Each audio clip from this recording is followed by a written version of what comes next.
2022 deputy collector rank 2 मैं कह सकता हूँ, और रैंक 1 भी मैं कह सकता हूँ। कोई बहुत बड़ी बात नहीं, इससे फ़र्क नहीं पड़ता। रैंक 1 2 से सफलता होती है। हमने बोला हमने तो ये बोला ही नहीं था, ये तो तुम अपनी मर्जी से बन गए हो। ठीक है, हमने जो बोला था वो कर दोगे, उस दिन खूब करेंगे। तो आज बड़े खुश हैं, आज हो रहा है सारा हंगामा कि एक स्टूडेंट में सबसे पहले वह कौन से, मैं कहूँ कि जो इंटरव्यू पूछा था कि गुण होने चाहिए जो उसको इस परीक्षा के लिए वाकई तैयार करते हैं। कि 50-50-50 का अटेम्प्ट आप 4 से 6 बार देंगे, उससे अच्छा 1-2 बार 100 का दे दीजिए। इवन 100 से कम होके 80-90 भी आ गया तो आपका काम हो जाएगा। कि अगर कोई एक दूर दराज बैठा बच्चा कभी उदास होता है और उसके सामने भी वही समस्या थी जो आपके सामने आई हो, तो उठ खड़ा हो और फिर वो भी यहाँ आके बैठे और अपनी यात्रा को, एक सपने को पूरा कर सके। तो जिन्होंने इस दौरान मेहनत की है और उस टाइम की इज्जत की है, उनके साथ गलत तो नहीं हुआ है। इंग्लिश मीडियम लोगों को लगता है कि मेरे लिए चुनौती है, और आपने उस चुनौती को अपने लिए एक आशीर्वाद बना लिया था, अगर मैं गलत नहीं हूँ। तो मीडियम का कोई बहुत बड़ा फर्क पड़ता है क्या? और उसके बाद जो तैयारी में लगता है, तो 50% तो मैं कहूँगा बच्चे का स्वयं का रहता है, पर बाकी 50% जो है वो उसके आसपास की सराउंडिंग्स ही होती हैं। चाहे कुछ हो जाए, आप एग्जाम्पल्स कभी मिस मत कीजिए। हो सकता है आप थ्योरी थोड़ी इधर उधर कर दें, वो चेकर अगर उसको अच्छा नहीं लग रहा होगा और उसको एक अच्छा एग्जाम्पल मिल गया जो उसके मन को भा गया, तो फिर मान लीजिए कल कोई टॉपिक या 3 दिन में आपने कोई टॉपिक पढ़ा है, आप अगले ही पल कम से कम उसकी एक छोटी सी आंसर राइटिंग शुरू कर दें, सोचना शुरू कर दें। ये तैयारी आपके व्यक्तित्व पे और आपका व्यक्तित्व इस तैयारी पे बहुत ज़्यादा प्रभाव डालता है, और दोनों में निखार ही आता है अगर आप ऑनेस्ट हैं।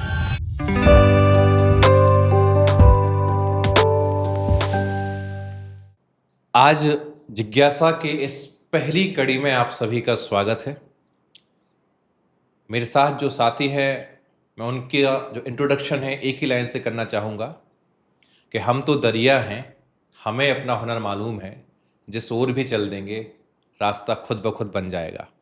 आपके मेरे साथ हैं आदित्य नारायण तिवारी, मध्य प्रदेश लोक सेवा आयोग 2022 में रैंक 2 डेप्यूटी कलेक्टर। ये इनके लिए संबोधन हो सकते हैं जो आप सब लें, लेकिन मेरे लिए मेरा छोटा भाई है, मेरे साथ में बैठा हुआ है, और ऐसी यात्रा जो कहीं ना कहीं मेरी आंखों के सामने से गुजरी और कैसे वो एक अभ्यर्थी के जीवन को प्रभावित कर सकती है, वो आज हम इस वार्तालाप में आपके साथ करेंगे। यकीन मानिए, जब आप इस पॉडकास्ट का अंत करेंगे, इस जर्नी की वास्तविक हकीकत क्या है वो सब आप जान जाएंगे। आदित्य, बहुत स्वागत है। Thank you so much sir, thanks for having me. सबसे पहले एक ही चीज़ आदित्य, कि आपने हम सबको जो खुशियां दी उसके लिए हम आपको धन्यवाद करते हैं। अब थोड़ा सा आप ये सोचें कि जो अभ्यर्थी आपको सामने देख रहे हैं वो सब आप जैसे ही है, जैसे आपने एक एक स्टेप आगे लिया वही है। तो आज हम ये कोशिश करेंगे कि जितनी भी चुनौतियां हमारे सामने आती हैं उन सबको सॉल्व करें। तो थोड़ा सा आप बताते हुए, आप कहाँ से आए, कब शुरुआत की, क्या बैकग्राउंड रहा, कैसे सिविल सेवक तक आना शुरू, ये थोड़ा सा बताएं अपने बारे में, फिर अपनी यात्रा को जारी रखते हैं। फिर से सर धन्यवाद आपको, और सभी को नमस्कार। तो मेरी जर्नी की शुरुआत मैं कहूँगा स्कूल में, जब मैं 11th-12th में था, तो मेरे पिताजी हमेशा कहते थे, मतलब हमारे घर में हैं बाकी डॉक्टर्स भी हैं, इंजीनियर्स भी हैं, और भी अलग अलग हैं, और मैं बेसिकली कृषक फैमिली से हूँ, तो मोस्टली किसान हैं। पर उनका एक ये कहना था हमेशा से, शुरू से ही, कि अगर आपको जाना है तो you should go for the civil services. आपको जो, या तो आप IAS, UPSC या फिर MPPSC की तरफ आप अपना रुझान रखें। और हमेशा उनने बचपन से यही कह के मोटिवेट किया है कि मतलब हमारे पास इतना इनफ है कि हम आपको बना लेंगे, पर अगर आप कुछ करना चाहते हो खुद से, तो दिस इज़ द थिंग कि ये आपको करना है, और नहीं तो घर बैठो और घर का काम देखो जो भी है। पर मुझे जो घर का काम है, जो भी खेती बाड़ी है, उसमें बहुत ज़्यादा इंटरेस्ट नहीं था। चूँकि मैं नवोदय विद्यालय से भी पढ़ा हूँ, तो वहाँ से बहुत एक्सपोजर भी मिला हुआ था, तो मैंने उसको एज अ चैलेंज लिया था। और दूसरा, जो कुछ जीवन जीने का तरीका है, नवोदय की शिक्षा दीक्षा है, सबके साथ मिलकर रहने का तरीका है, उसने हमेशा एक मोटिवेशन बनाया कि हाँ, काम तो आप जनता के बीच में कर सकते हो। तो एक प्राइमरी मोटिवेशन रहा कि आपको करना है। उसके बाद फिर ग्रेजुएशन हुआ, तो पहला टारगेट तो UPSC था। ये क्वेश्चन एक बहुत इंपॉर्टेंट रहता है सर, प्लान ए या प्लान बी, तो मैं बता देता हूँ, मेरा प्लान बी MPPSC था। जब मतलब UPSC मैंने किया, उसके बाद कुछ ऐसी स्थिति आ गई कि मुझे घर वापस आना बहुत ही ज़्यादा ज़रूरी था। फिर मैंने एमपीपीएससी की तरफ रुख 2018 से किया और उसके बाद ये जर्नी कंटिन्यू हुई। तो 2018 में मेरा प्रीलिम्स नहीं हुआ। अगेन 2019 का जो प्रीलिम्स था वो मेरा क्वालिफाई हुआ और मेंस थोड़ा डिले हुआ, तो 2020 का प्रीलिम्स फिर मेरा नहीं हुआ। पर चूंकि मेंस की तैयारी काफ़ी ज़्यादा अच्छी थी, सर से भी मिले, आपसे भी मिले इसी दौरान, तो मेंस में तो हमेशा से कॉन्फिडेंट थे। तो उसका इंटरव्यू कॉल रहा 2019 का और उसके बाद फाइनल सिलेक्शन नहीं हुआ और 2021 में मेरा जो चयन है वो सहकारिता निरीक्षक के पद पर हुआ था और अभी 2022 में मेरा फाइनल जो मेरा एम मैं कह सकता हूँ वो मुझे हासिल हुआ है। रुकिए जरा, ऐसा क्यों होता है कि एमपीपीएससी में लगातार तैयारी करने वाले लोग जो 5 से 6 साल से तैयारी कर रहे हैं आज वही सिलेक्ट हो रहे हैं, या ऐसे लोग जो एक बार सिलेक्ट हो जाते हैं वो बार-बार सिलेक्ट होते हैं? कोई तो मंत्र उनके पास में होता होगा ना। उसी मंत्र की खोज है जिज्ञासा। इस तैयारी में सबसे ज्यादा महत्वपूर्ण है एक बार लग के लगातार 1 साल की तैयारी। हम आपके लिए लेके आए हैं जिज्ञासा प्रोग्राम, जिसके अंतर्गत इंटरव्यू सिलेक्टेड मेंटर आपको सिखाएंगे सिनॉप्सिस बनाना, आंसर राइटिंग। हर महीने जहां पर आपके लिए होंगे टेस्ट, लेवल अप टेस्ट और मेंस जैसा टेस्ट, प्रॉपर तरीके से 0 से लेके 100 तक की आपकी पूरी तैयारी करवाई जाएगी जिज्ञासा के साथ में। तो अगर आप भी हमारे इन अधिकारियों की तरह ऐसे पॉडकास्ट में आना चाहते हैं, अपने परिवार वालों को खुशी देना चाहते हैं, तो आज ही रक्षा एकेडमी के एप्लीकेशन को डाउनलोड कर हमारी टीम से संपर्क करें। ये जिज्ञासा बैच आपकी एमपीपीएससी की हर जिज्ञासा को शांत करते हुए आपको सफलता की ओर ले जाने की गारंटी है। मिलते हैं उस ओर। जय हिंद। आयत अगर देखा जाए तो आज हम लोग दूसरी बार चर्चा कर रहे हैं। एक बार मुझे याद है 2019 में जब इंटरव्यू हुआ था तो हम साथियों के बीच एक वीडियो लेके गए थे कि आखिर पहली बार में ही कोई इंटरव्यू तक कैसे पहुंच जाता है। आपने 2019 का जो मेंस दिया था और शायद मेरा पहला मेंस मेरे हिसाब से आपका था और पहले मेंस में ही आप इंटरव्यू जी। तक पहुंचे थे। अब यहीं से हम अपनी यात्रा को आगे बढ़ाते हैं कि एक स्टूडेंट में सबसे पहले वह कौन कौन से, मैं कहूँ कि जो इंटरव्यू पूछा था कि गुण होने चाहिए जो उसको इस परीक्षा के लिए वाकई तैयार करते हैं। आप उनके बारे में कुछ बताएं। सर सबसे पहला जो मुझे लगता है कि एक तो आपका डेडिकेशन होना चाहिए कि आप कोई भी, इवन सिविल सर्विसेज नहीं, कोई भी कुछ भी बड़ा काम अगर आप करना चाहते हैं तो आप पूरे डेडिकेटेड तरीके से उसको करें। शायद उसमें भी मैंने ये बात कही थी कि 50-50-50 का अटैम्प्ट आप 4 से 6 बार देंगे, उससे अच्छा 1-2 बार 100 का दे दीजिए। इवन 100 से कम होके 80-90 भी आ गया तो आपका काम हो जाएगा। और जो दूसरा है वो मुझे लगता है आपकी थॉट क्लैरिटी। आपको अपने माइंड में क्लियर रहना पड़ेगा कि मेरी प्राथमिकता क्या है, कि जो मेरा काम है उसको मैं प्राइमेसी से करूँगा, बाकी सारी जो चीज़ें मेरे आसपास चल रही हैं दोज आर सेकेंडरी थिंग्स। तो ये आपको ध्यान रखना पड़ेगा। तीसरा आपका पेशेंस। हो सकता है जो आपने टारगेट किया है वो आपको एक बार में ना मिले, 2 बार में ना मिले, लेकिन तीसरी या चौथी बार में आपको वो मिल जाएगा। तो पेशेंस बहुत ही ज़्यादा इंपॉर्टेंट है, स्पेसिफिकली जब आप सिविल सर्विसेज की तैयारी करते हैं। तो मतलब मैं तो कहता हूँ लोग मजाक भी उड़ा देते हैं, हमने भी उड़ाया होगा जब हम छोटे रहे होंगे कि पंचवर्षीय योजना, पंचवर्षीय योजना। बट आप अपनी पर्सनल लेवल पर उसको एनालिसिस कीजिए। जैसे लास्ट इंटरव्यू का आपने जब चर्चा की, उसमें भी मैंने ये बताया था कि अगर कोई एक बार प्री निकाल लेता है या वो मेंस निकाल लेता है तो मैं उसे कभी भी अनसक्सेसफुल नहीं कहता हूँ। उसके अंदर इतना कैलिबर तो आ चुका है कि अब वो कभी ना कभी सिलेक्शन ले लेगा। उसके पेशेंस की बात है कि क्या वो दृढ़ संकल्प के साथ वहाँ पर टिका रह सकता है कुछ समय और, कुछ समय और। मतलब एक बहुत अच्छी बात कहते हैं कि जब आपको लगने लगे कि सबसे अंधेरी रात है तो ये मान लीजिए कि अगली जो सुबह है वो सबसे रोशन होने वाली है। तो वो पेशेंस का काम है सर। तो अगर थोड़ा आप पेशेंस रखें और अपनी डेडिकेशन के साथ बस वो जो प्रोसेस है उस पर ट्रस्ट करें, उस प्रोसेस पर ट्रस्ट करें और वो करते रहें, तो मुझे लगता है ये मेन गुण है जो एक सिविल सर्विसेज की तैयारी करने के एस्पिरेंट को होने चाहिए। आपने कहा कि एक बार की तैयारी बहुत महत्वपूर्ण है। ऐसे अभी तक अभ्यर्थियों के साथ में लगातार ये हुआ, जब से अपना पैंडेमिक आया, पैंडेमिक के बाद में कुछ जो एमपीपीएससी के इश्यूज रहे, लगातार परीक्षाओं के बीच में जो 6-6 महीने का गैप था, इसमें मैंने महसूस किया कि हमारे वो सभी साथी जो उसके पहले प्रॉपर तरीके से तैयारी कर रहे थे, आज सफलता भी उनको ही मिल रही है। इसलिए जब मैं जिज्ञासा की बात करता हूँ, मैंने आपको प्रोग्राम के बारे में बताया हुआ है, जी। आने वाले 8 से 9 महीने अगर कोई व्यक्ति वाकई डेडिकेशन से दे तो क्या उसकी सफलता के रास्ते खुल सकते हैं? डेफ़िनेटली सर, इसमें तो कोई डाउट ही नहीं है। और इसमें एक और चीज़ मैं ऐड करना चाहूँगा कि इस पे तो हम चर्चा करेंगे ही। हुँ, बाकी सारे फैक्टर्स थोड़े बहुत ऊपर-नीचे हो सकते हैं, पर एक कांस्टेंट फैक्टर है टाइम। जैसे हमने कोविड का ज़िक्र हुँ, किया, हम सभी लोग जो चयनित हैं या जो चयनित नहीं हैं, सबके जीवन में सेम ही चीज़ें हो रही थी। इनफैक्ट मेरे फादर और लगभग मेरी पूरी फैमिली ही कोरोना ग्रसित थी। Father was very serious. उस दौरान 2020 का प्रीलिम्स था, वो नहीं क्वालिफ़ाई हो पाया। पर उसके बाद जो आपको टाइम मिला है, सपोज़ लॉकडाउन है या जो है, तो कुछ लोगों ने उसको बड़े एंग्ज़ायटी, स्ट्रेस इसमें बिताया है। पर जो लोग अपने गोल ओरिएंटेड थे, तो मैं मानता हूँ वो जो टाइम था, जो प्रीशियस टाइम था, जो लॉकडाउन था और उसके बाद आपको एक लंबा गैप मिला। आप दुनिया से भी कटे हुए थे, कोई गाँव में गया हुआ था, तो वो मैंने अपने बेनिफिट के लिए यूज़ किया कि अब जो भी मेरे बेसिस छूट गए हैं, मैं इनको कवर कर सकता हूँ। तो मुझे लगता है जो लोग भी सिलेक्ट हुए हैं, वो अपने गोल के प्रति बहुत ज़्यादा ओरिएंटेड थे, उन लोगों ने उसको अपनी स्ट्रेंथ बनाया। और बाकी लोगों में और उनमें यही फ़र्क रह गया कि जो भी टाइम मिला, बाकी लोगों ने उसे रिग्रेट करने में या फिर दूसरी गतिविधियों में उसको निकाला है, उसको अपना स्ट्रेंथ नहीं बनाने दिया।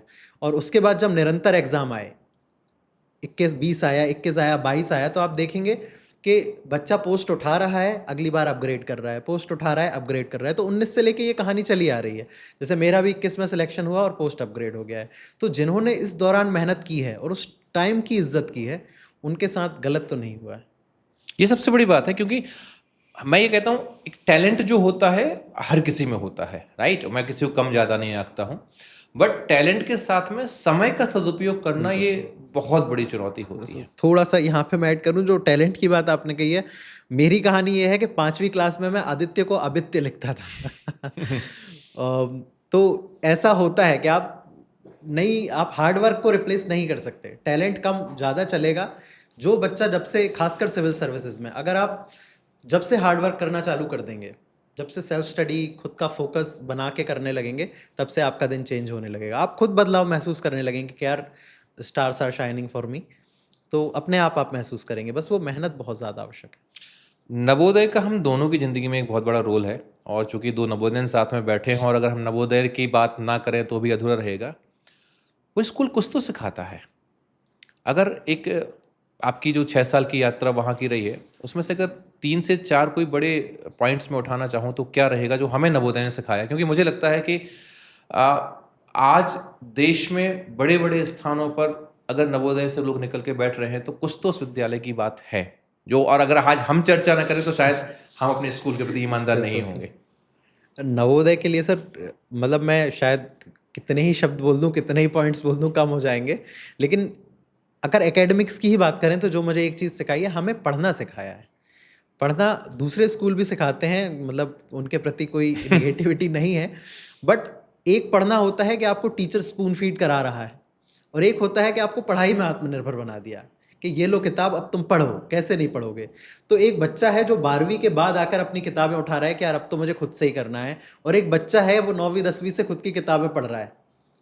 तो ये जो रीडिंग हैबिट है, ये बहुत ज़्यादा फ़ायदा देती है।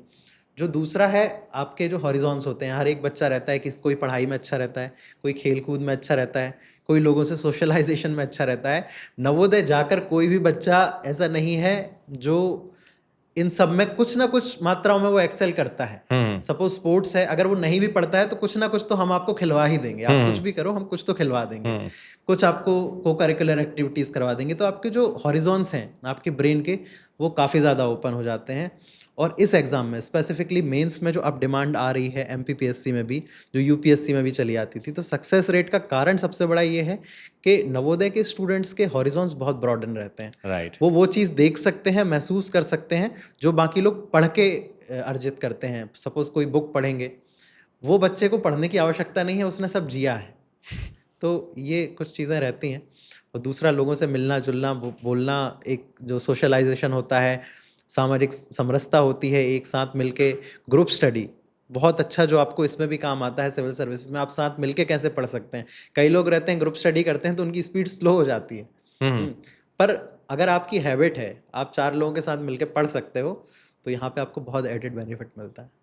मैंने इसीलिए जो आपने एक बात कही ना कि हमें स्पून फीडिंग नहीं करानी है और अब जब मैं जिज्ञासा की बात करता हूँ जो मैंने कहा वो स्पून फीडिंग ही बंद करनी है। वो अप्रोच जब तक इंडिविजुअल में डेवलप नहीं होगी कि भाई आंसर को सोचना कैसे है। मुझे आज भी आपके 4C आंसर राइटिंग प्रोग्राम की बात याद है कि सर आंसर राइटिंग नहीं, हमें आंसर थिंकिंग सिखाना है। हम आएंगे उसके ऊपर, बात करेंगे। लेकिन चूंकि बहुत सारे साथी होते हैं, कमेंट करते हैं कि सर प्री के बारे में बताइए, मेंस के बारे में बताइए, इंटरव्यू के बारे में बताइए, तो एक छोटा सा उसके ऊपर चलते हैं, फिर अपन आंसर राइटिंग के ऊपर आते हैं। प्रीलिम्स एक चुनौती है, आपने पहली बार में निकाली, फिर आप इंटरव्यू तक गए, फिर एक बार रुकी भी, फिर आपने फिर निकाली। प्रीलिम्स को आप कैसे देखते हैं, खासकर यूपीएससी के लहजे से नहीं, एमपीपीएससी के लहजे से प्रीलिम्स क्या है? सो पहली बार में तो नहीं निकला मेरा प्रीलिम्स, मतलब 18 में निकला था 18 में नहीं निकला, 20 में नहीं निकला, और इनफैक्ट प्रीलिम्स के लिए तो मैं बहुत ज़्यादा परेशान रहता था। हाँ। मतलब टेस्ट मैं देता था, 45 तक नंबर आए हैं मेरे, मतलब अब तो मैं ओपनली बोल भी सकता हूँ। एक बार, बस एक बार आपको मतलब जी जान से मेहनत, इवन अगर नहाना भी छोड़ना पड़े तो आप छोड़ सकते हैं। प्रीलिम्स के लिए आपको थोड़ा बेशर्म होना पड़ेगा। एक बार की मेहनत है बस। उसके बाद 22, 23, 24 निरंतर मैंने प्रीलिम्स निकाला है। 23, 24 में मैंने एक दिन किताब भी नहीं उठाई थी। मुझे पता है। और सर को पता है, आप तो परिचित रहते ही हैं हर चीज़ से। रिकॉर्ड स्कोर्स रहते हैं मेरे 84, 85, 80 से नीचे नहीं जाता हूँ मैं। लेकिन पहले मेरे अंदर जो खौफ था वो प्रीलिम्स का था कि इसको कैसे क्रैक करना है। तो उस टाइम पे मेरी थिंकिंग भी थोड़ी एनालिटिकल थी। तो मुझे एक बहुत अच्छा सूत्र दिया गया। मेरे बहुत अच्छे मित्र हैं, आप भी परिचित हैं, अभिषेक वायकर। उन्होंने बोला तुम सोचते बहुत ज़्यादा हो, तुम सोचो मत, तुम बस करो, जो तुम्हारे सामने है उसको पढ़ो और बस करते जाओ। तो एक ये जो फैक्टर है, और इसके साथ जो इंक्लूड हुआ वो मेरा मेंस है, कि जो मैंने मेंस की तैयारी कर रखी थी, उसके बाद जब मैंने इसको मिलाया कि मुझे ओवरथिंक नहीं करना है, क्योंकि जब हम ओवरथिंक करते हैं तो एग्जाम में क्या होता है, सिली मिस्टेक्स बहुत निकल के आती हैं। आप छोटी छोटी चीज़ों में कंफ्यूज होते हो, ये उड़ीसा में है, झारखंड में है, उड़ीसा में झारखंड में, और उड़ीसा की जगह झारखंड लगा देते हैं। तो ये हमें कन्फ्यूजन क्लियर करना है। इसके लिए आप मेंस की तैयारी पहले कर लें और उसके बाद प्री बहुत स्पेसिफिक होकर पढ़ें। 4 से 6 किताबें आप उठा लें, ज़्यादा डाइवर्ट ना हो, और उन्हीं को बार बार करें, बार बार करें। तीसरी चीज़ होती है टेस्ट लगाना। तो जितने ज़्यादा ऑब्जेक्टिव लगाएंगे, टेस्ट लगाएंगे, वो आपके लिए हेल्पफुल होगा। क्योंकि एक चीज़ मैंने हमेशा से कही है, गलतियाँ तो सबसे होती हैं, वो गलती घर में करके देख लो तो एग्ज़ाम में नहीं होंगी। घर में जितनी ज़्यादा गलती करेंगे हम, उतनी कम गलती एग्ज़ाम में होंगी, नहीं तो सीधे एग्ज़ाम में जाके गलतियाँ होती हैं। तो प्री के जो फ़ियर था उसको तो मैंने ऐसे ही ओवरकम किया है। कुछ वीक सब्जेक्ट्स होते हैं, उस पे आप ऑब्जेक्टिव बेस्ड पढ़ाई करें। जैसे हिस्ट्री मेरा वीक था, तो मैंने ये बोला कि यार पढ़ तो मैं नहीं पाऊंगा बहुत ज़्यादा, तो फिर मैं उसमें चला गया कि जितने ज़्यादा ऑब्जेक्टिव हो सकते हैं, जहाँ जहाँ से मिलेंगे, जितने ज़्यादा सोर्सेज हो सकते हैं, उसको मैं जुटा लूँगा।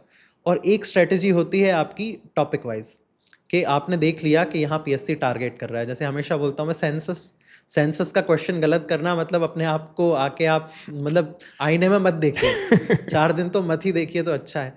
तो ऐसे कुछ क्वेश्चन रहते हैं कि आप टारगेट करिए, अपना टारगेट बनाइए कि ये मेरा वीक है। और ऐसा भी आप देख सकते हैं, सपोज अभी जो नया सिलेबस है उसमें आपका यूनिट यूनिट 1 20 है। टॉपिक अगर आपने देखे होंगे, और हाँ, क्या वो हो 20 टॉपिक, हाँ। पर जहां आपको कम मेहनत करके ज़्यादा डिविडेंड मिल जाए, उनकी तरफ आप काम कीजिए। और जो बेसिक क्वेश्चन है, इजी क्वेश्चन, उनको गलत मत करिए। क्योंकि इजी क्वेश्चन आप गलत करके कंपटीशन से बाहर जाते हैं, तो कठिन क्वेश्चन तो आपको कभी बाहर करता ही नहीं है। तो एक कहावत है, कैच द एलिफेंट, उसकी पूंछ पकड़ के क्या ही करेंगे। हाथी को पकड़ लीजिए। तो वही है सर प्री के लिए। तो और प्री और मेंस की तैयारी को अलग अलग देखना चाहिए, या पहले अपने को एक संपूर्ण तैयारी करना चाहिए? तो सर ये तो इंटीग्रेटेड होता है, मेरा मानना तो यही है कि इंटीग्रेटेड होता है। मेंस का सिलेबस ही निकालिए सबसे पहले, और उसको एकदम अच्छे से कंप्लीट कीजिए। और इसके दौरान आपके बेसिक्स इतने क्लियर होंगे कि जो फैक्ट आप पढ़ेंगे वो आपको बिल्कुल टिप्स पे याद होने लगेंगे। अगर आप डायरेक्ट प्री उठाएंगे तो बोलेंगे मैं क्या पढ़ रहा हूँ, मुझे समझ ही नहीं आ रहा है, क्योंकि आपको आगे पीछे की कुछ कहानी नहीं पता होगी। तो इसलिए मैं चाहूँगा कि आप मेंस से ही तैयारी करें, अपने मतलब इंटीग्रेटेड अपने आप ही हो जाएगी वो, अगर आप राइट। मेंस से स्टार्ट करें। रुकिए जरा, ऐसा क्यों होता है कि एमपीपीएससी में लगातार तैयारी करने वाले लोग जो 5 से 6 साल से तैयारी कर रहे हैं, आज वही सिलेक्ट हो रहे हैं? या ऐसे लोग जो एक बार सिलेक्ट हो जाते हैं वो बार बार सिलेक्ट होते हैं? कोई तो मंत्र उनके पास में होता होगा ना। उसी मंत्र की खोज है जिज्ञासा। इस तैयारी में सबसे ज्यादा महत्वपूर्ण है एक बार लग के लगातार 1 साल की तैयारी। हम आपके लिए लेके आए हैं जिज्ञासा प्रोग्राम, जिसके अंतर्गत इंटरव्यू सिलेक्टेड मेंटर आपको सिखाएंगे सिनॉप्सिस बनाना, आंसर राइटिंग। हर महीने जहां पर आपके लिए होंगे टेस्ट, लेवल अप टेस्ट और मेंस जैसा टेस्ट, प्रॉपर तरीके से 0 से लेके 100 तक की आपकी पूरी तैयारी करवाई जाएगी जिज्ञासा के साथ में। तो अगर आप भी हमारे इन अधिकारियों की तरह ऐसे पॉडकास्ट में आना चाहते हैं, अपने परिवार वालों को खुशी देना चाहते हैं, तो आज ही रक्षा एकेडमी के एप्लीकेशन को डाउनलोड कर हमारी टीम से संपर्क करें। ये जिज्ञासा बैच आपकी एमपीपीएससी की हर जिज्ञासा को शांत करते हुए आपको सफलता की ओर ले जाने की गारंटी है। मिलते हैं उस ओर। जय हिंद। आगे भी चर्चा करेंगे। आदित्य, एक चीज होती है जिसको हम अगर कहें कि आप इंसान हैं, सोशलाइज्ड हैं, लोगों से जुड़े हैं, आपके आसपास लगातार असफलताएं चल रही होती है, सोशल मीडिया पे असफलता चल रही होती है। जब आप असफल होते हैं तो उस समय सफलता के लिए स्वयं में क्या एक मैं कह सकता हूं कि मोटिवेशन रखना चाहिए, या मैं कहूं कि आप मुझे अगर बता सकें कि आपके जीवन का एक सबसे चुनौती भरा दिन कौन सा रहा और उस दिन आपने अपने आप को क्या समझाया? क्योंकि पता है क्या है आदित्य, आज आप बोलेंगे तो दुनिया सुनेगी, और हम लोगों ने ये सपना ही जी रहे हैं। आज मैं कहूँगा, आज मैं और आप इस सपना जी रहे हैं, जिस सपने को हम लोगों ने बहुत पहले देखा था, सपना जी रहे हैं। मैं चाहता हूं कि आप इस तरीके से दिल खोल के बच्चों को बताएं हर एक चीज़ के बारे में, कि अगर कोई एक दूर दराज बैठा बच्चा कभी उदास होता है और उसके सामने भी वही समस्या थी जो आपके सामने आई हो, तो वो उठ खड़ा हो और फिर वो भी यहाँ आके बैठे और अपनी यात्रा को, एक सपने को पूरा कर सके। मैं तो सर ट्रू इवेंट बता देता हूँ जो मेरे साथ हुआ। तो 2019 का मेरा पहला इंटरव्यू था, और 2019 एक बड़ी पुरानी माशुका की तरफ बन के उभरा था। 3-4 साल हो गए, तैयारी भी अच्छी थी मेंस की, भले ही पहला मेंस था पर मेंस फोकस्ड ही थे, शुरू से मेंस पढ़ते थे और कॉन्फिडेंस था कि यार ये तो निकलेगा, मेंस अच्छा भी गया है। तो कुछ 15 दिन बचे हुए थे 2022 के मेंस के, और एक हफ्ते से माहौल बना हुआ था, 19 का रिजल्ट आने वाला है, बहुत इंतज़ार के बाद। तो आप तो परिचित हैं बहुत अच्छे से, और उस माहौल में बहुत तैयारियां भी थी कि होना ही है, कुछ ना कुछ तो मिलेगा। बस संशय ये था कि पोस्ट कौन सी मिलेगी, इस पे बात चल रही थी।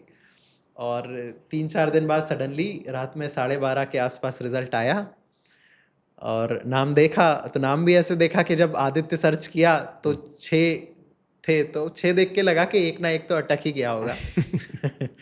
पर नहीं था, उसमें नाम नहीं था। और उस दिन का दिन था 22 के, आपको वो एडमिट कार्ड भी डाउनलोड करने थे। अगर कोई रिजल्ट की बात भी कर देता था, या फिर एमपीपीएससी की वेबसाइट मुझे खोलनी पड़ जाए या मेरे सामने आ जाए, तो मतलब मेरे हाथ कांपते थे, लिटरली हाथ कांपते थे, क्योंकि इतना टाइम इन्वेस्ट कर दिया था, इतना सब कुछ था। तो वो पीरियड मतलब मेरे लिए बहुत शॉकिंग है। 2 दिन तो मतलब, हालांकि मैं बहुत ज़्यादा इमोशनली शो नहीं करता हूँ, या किसी को पता नहीं रहता है कि क्या चल रहा है मेरे अंदर, बट मैंने पैक किया खुद को। और उस दौरान बहुत थॉट्स आते थे कि यार अब क्या करेंगे, अब क्या करेंगे, ऐसे जब वो इतना अच्छा मेंस गया था, उसके बाद ये स्थिति है। पर फिर कुछ देर बाद आपके सेंसेस आ जाते हैं, और मेरे सेंसेस जब आए, मैं अपने पिताजी से बात करता हूँ जब भी, वो चीज़ मुझे हमेशा याद आ जाती है। और गर्मी का समय था, तो गर्मी में भी लगभग 40-42 डिग्री टेम्परेचर होता है। हमारे टाइम पे गेहूं कट जाता है और मूंग की खेती चालू हो जाती है। केवल ये सोच के कि यार अभी मेरा बेटा कर रहा है, वो अभी सेटल नहीं है। तो उस 60 साल की उम्र में कड़ी धूप में वो खेत में खड़े हुए थे 2-2:30 बजे, और ये घटना मुझे हमेशा याद आती है कि यार मेरे पिता अभी तक मेरे लिए इतनी मेहनत कर रहे हैं, तो उनके लिए तो ये बहुत बड़ी चुनौती होगी। मैं तो 28-30 साल में हार मान के तो नहीं बैठ सकता हूँ। तो ये हमेशा मेरे लिए एक बहुत बड़ा मोटिवेशनल फैक्टर था। और 5 दिन तो बर्बाद हो गए, अगले जो 10 दिन थे, वो 10 दिन में मेरी 1 महीने, मतलब ये चीज़ ऐसी थी कि ये चीज़ मैं दोबारा फेस करने की स्थिति में तो नहीं रहूँगा। जो हालत अभी मैंने फेस की है कि मैं वेबसाइट ही नहीं खोल पा रहा हूँ, तो ये मैं दोबारा फेस तो नहीं कर सकता। और वो 10 दिन की पढ़ाई मेरी लास्ट 1 महीने की पढ़ाई के बराबर थी। मतलब उसको मैंने तपस्या ही कहूँगा, कि वो लास्ट 10 दिन को मैंने अपनी तपस्या बनाया है, और 2022 का रिजल्ट ही आपके सामने। 2022 डेप्यूटी कलेक्टर रैंक 2, मैं ये कह सकता हूँ, और रैंक 1 भी मैं कह सकता हूँ, कोई बहुत बड़ी बात नहीं, इससे फ़र्क नहीं पड़ता। रैंक 1-2 से सफलता सफलता होती है। वो दौर मुझे भी याद है, क्योंकि हम लोग इंतज़ार कर रहे थे कि रिजल्ट आने वाला है, और लगभग एक्सपेक्टेड था, लेकिन वो जो नहीं हुआ तो बराबर जितना उस समय सदमे में आप थे इतना हम लोग भी सदमे में थे। खैर, परिवार, पापा, आप अपने परिवार के बारे में थोड़ा सा बैकग्राउंड के बारे में ज़रूर बताएं, सब जाने उस परिवार को जिसने आपको इतना सपोर्ट किया है, सब कुछ किया है। और फिर इसके बाद हम लोग आगे मेंस और नोट्स सिनॉप्सिस सबकी बात करेंगे, आप चिंता नहीं करें, सारी बात यहाँ पर होगी। लेकिन मैं इसलिए सारी बातें कर रहा हूँ क्योंकि एक इंसान सिर्फ किताबों से नहीं घिरा रहता है, और सिर्फ किताबें उसे सफलता नहीं दिलाती हैं, सिर्फ कोई टीचर सफलता नहीं दिलाता है, सिर्फ कोई गाइडेंस सफलता नहीं दिलाती है। उस इंसान की सफलता में उसके चारों ओर जो एनवायरनमेंट है उसका बहुत बड़ा रोल होता है। और मैं चाहता हूं कि जब कोई अभ्यर्थी इस पॉडकास्ट को देखे तो उनके माँ बाप भी इस पॉडकास्ट को देखें और समझें कि आपका बच्चा अगर कुछ करना चाह रहा है तो वो आपके बिना नहीं कर सकता। आप हैं तो वो आसमान में छेद कर देगा, लेकिन अगर आप नहीं तो उसके लिए बहुत कठिनाई है। तो आप बताएं, आपके परिवार का सपोर्ट कैसा रहा? पापा की बात आपने पूरी की है, कौन कौन है परिवार में और कैसे पूरा सपोर्ट रहा, थोड़ा आप क्लियर करें। सर सबसे पहले तो मतलब मैं रूरल बैकग्राउंड से हूँ, पर नॉर्मल मिडिल क्लास फैमिली है, ठीक ठाक ज़मीन है, ऐसा फाइनेंशियल कंस्ट्रेंट कोई रहा नहीं है। तो ये मैं बता देता हूँ कि मैं किसान परिवार से हूँ, पर गरीब किसान परिवार से नहीं हूँ। ठीक ठाक है, 25-30 एकड़ ज़मीन है, सब बढ़िया चल रही है, दाल रोटी, मेरी जॉब से पहले भी। हाँ, तो पर एक जो चैलेंज था मेरा, हम रूरल बैकग्राउंड से थे, गांव में ही रहते थे। हमारी फैमिली में बाद में सब लोग निकल गए, पर उस टाइम पे मैं भी तीसरी कक्षा तक गांव में ही पढ़ा हूँ। तो मेरी जो बुआ जी हैं, करेली नरसिंहपुर में रहती हैं, उनने बहुत ज़्यादा उनका मेरा मतलब मेरे जीवन में कहूँगा उन्होंने जैसे पाल पोस के और जितना डिसिप्लिन तरीके से पाल पोस के मुझे बड़ा किया है, मेरी जितनी भी बचपन की स्कूलिंग है वो मेरे बुआ फूफा जी ने ही करवाई है। और वो मेरे जीवन भर जो साथ रहेगा, क्योंकि वो जो डिसिप्लिन वहाँ से मैं सीखा हूँ, जो सेल्फ कंट्रोल है कि अपने सेंसेस को कैसे कंट्रोल में रखना है, कभी ज़्यादा ओवर एक्साइटेड नहीं होना है, वो आज भी मेरे साथ है और वो हमेशा ही रहता है। इनफैक्ट जब मेरा कोऑपरेटिव इंस्पेक्टर में हुआ था और जब मेरा सेकंड रैंक आया था, तो मेरे साथ वाले यही बोल रहे थे, भाई तुम मतलब तब भी वैसे ही थे, आज भी वैसे ही, रिएक्ट तो करो कुछ। तो ये मेरे साथ होता है, तो वो बहुत ठहराव वहाँ से आया है। उसके बाद फिर वहीं से मेरी पूरी स्कूलिंग हुई, जवाहर नवोदय विद्यालय गया। एक ये चैलेंज था रूरल अपब्रिंगिंग का जो मैंने फेस किया, पर वहाँ पर मेरे फैमिली का बहुत अनकंडीशनल सपोर्ट रहा है, तो उससे मैं आगे आया। और उसके बाद जो तैयारी में लगता है, तो 50% तो मैं कहूँगा बच्चे का स्वयं का रहता है, पर बाकी 50% जो है वो उसके आसपास की सराउंडिंग्स ही होती हैं, चाहे वो उसकी फैमिली हो, चाहे उसके फ्रेंड्स हों, चाहे उसके टीचर्स हों, यही पूरा रोल प्ले करते हैं। शायद अगर मुझे इतनी स्ट्रॉन्ग और इतनी साउंड फाइनेंशियल बैकिंग, फैमिली जो मोटिवेशन है, वो सब नहीं होता तो शायद मैं भी यहाँ नहीं होता। तो ये एक बहुत बड़ी चीज़ रहती है। मेरे पिता, मेरी माता, इन लोगों ने बहुत सपोर्ट किया है, बहुत अनकंडीशनल। इवन मेरे भाई बहन जो हैं, फिर मेरे फ्रेंड्स बहुत ही ज़्यादा सपोर्टिव हैं। तो यहाँ पर एक बहुत बड़ा रोल आता है कि जब भी आप तैयारी करते हैं, आपकी सराउंडिंग्स बहुत मैटर करती है। कुछ जो आपका रहता है सपोर्ट, वो आपको फैमिली से मिल जाता है, पर जब आप तैयारी करने इंदौर आ जाते हैं या कहीं भी आ जाते हैं ना, वो हर चीज़ फिर वहाँ से उठ जाती है। फाइनेंशियल इमोशनल बैकिंग आपको मिल जाएगी, पर आपकी संगत बहुत ज़्यादा मैटर करती है। तो मेरे केस में तो मतलब मैं प्राउडली कह सकता हूँ कि मेरी पार्टनर हैं, वो खुद 2015 सेलेक्टेड हैं और उनका बहुत ही अनकंडीशनल सपोर्ट रहा है, एकेडमिक्स से लेके इमोशनल से लेके सब कुछ। और उसके बाद मेरे फ्रेंड्स, मेरी किस्मत है कि मुझे बहुत अच्छे फ्रेंड्स मिले हैं, और इंक्लूडिंग अभिषेक, सुबोध और अंजलि भी है जिन्होंने बहुत सपोर्ट किया है। तो इन सब का मेरे जीवन पे बहुत ज़्यादा प्रभाव पड़ा है। और एक बहुत अच्छी चीज़ आती है कि मैंने अलग अलग पैटर्न से मेंस दिए हैं। 2019 के पैटर्न से मैंने मेंस दिया है, मैंने क्लियर किया है। फिर 2021 वाला मैंने क्लियर किया है, 22 किया है, और अभी मैंने 24 का भी मेंस दिया है। तो ये सारे मेंस स्विच करना आसान नहीं है। बहुत से पुराने स्टूडेंट्स हैं जो नहीं कर पाते हैं। एक कारण होता है आपकी संगत, कि क्या आप फ्रीक्वेंटली सबके साथ जेल हो सकते हैं, घुल मिल सकते हैं। तो वो एक बहुत, जो मेरी फ्रेंड सर्कल है उनने हेल्प की है, तो उनको मैं बहुत ज़्यादा थैंक यू बोलना चाहूँगा, सभी को जिनके नाम मैंने लिए हैं और शायद जिनके नहीं भी ले पाया हूँ। तो थैंक यू वेरी मच। और नहीं, मैं धन्यवाद बोल देता हूँ भाई अभिषेक बाइकर भाई, आपको धन्यवाद, आप हमारे साथ, मैं जानता हूँ इनफैक्ट बहुत उनने सारी जर्नी भी देखी है, आपने बहुत देखी है, और अभिषेक सर ने तो कॉलेज से देखी है, वो तो कॉलेज मेट रहे वो हैं हीरा मेरे। है यार, मैं ये कहूँगा वो हीरा है, क्योंकि मैं फिर कह रहा हूँ कि ऐसा नहीं है कि मैं किसी अनजान व्यक्ति से बात कर रहा हूँ, हम लोग तो साथ ही हैं। और एक और हम, सॉरी टू हाँ हाँ, नहीं इंटरप्ट नहीं, सर, go ahead। एक क्योंकि ये इमोशनल मोमेंट है तो थोड़ी निकल जाती हैं बातें। हाँ। एक चीज़ हम हमेशा कहते थे, सर बोलते थे, अभिषेक सर बोलते थे, यार बाबा हम एक दूसरे को संबोधन के लिए यूज़ करते हैं कि तुम तो रैंक 1 लाओगे। तो मैं अक्सर बोला करता था, नहीं यार रैंक 1 तुम्हारे लिए छोड़ी हुई है, मैं तो रैंक 2 ही लाऊंगा। और वो रैंक 2 आ गई है, अब नेक्स्ट के लिए अभिषेक वायकर सर का छूटा है, उनको रैंक 1 लाना है। बिल्कुल, बिल्कुल। और अंजलि, मैं बोलना चाहूँगा, मैं जानता हूँ, इस कॉन्फिडेंस के साथ बोल रहा हूँ कि एक दिन मैं उसके साथ भी पॉडकास्ट करूँगा, या मैं सत्यम की बात करूँ, या फिर मैं सुबोध की भी बात करूँ। ये जो सर्कल है ना, ये सर्कल बहुत बड़ी ताकत है। सबकी अगर बात करूँ तो ये सब कैपेबल लोग हैं, बस वो वही बात है कि समय कब आएगा, और वो समय जब आएगा तो आ जाएगा। और आपकी जो सबसे खूबसूरत बात ये रही कि कहीं ना कहीं जिस समय सबने थोड़ा सा अपने आप को डेविएट कर दिया, वहां पे आपने फोकस रखा। अब यहां पर बात आती है, जब आप कहते हैं कि सर हमने तैयारी की, मीडियम आपका इंग्लिश रहा। इंग्लिश मीडियम में अभ्यर्थी बहुत ज़्यादा परेशान होता है, एमपीपीएससी में खासकर। एक मैं मानता हूँ कि एक एजम्पशन बना के रखा है, और पिछली बार भी मुझे याद है कि आपका एक बाकायदा हम रील भी करके रखी है कि कई बार इंग्लिश मीडियम लोगों को लगता है कि मेरे लिए चुनौती है, और आपने उस चुनौती को अपने लिए एक आशीर्वाद बना लिया था, अगर मैं गलत नहीं कहूँ। तो मीडियम का कोई बहुत बड़ा फर्क पड़ता है क्या? सर मीडियम का, चूंकि मैंने पढ़ाया भी है, हिंदी मीडियम भी पढ़ाया है, इंग्लिश मीडियम भी पढ़ाया है, तो एज सच बहुत ज़्यादा मुझे नहीं लगता पढ़ाया कोई कहाँ है फर्क सर पड़ता आपने?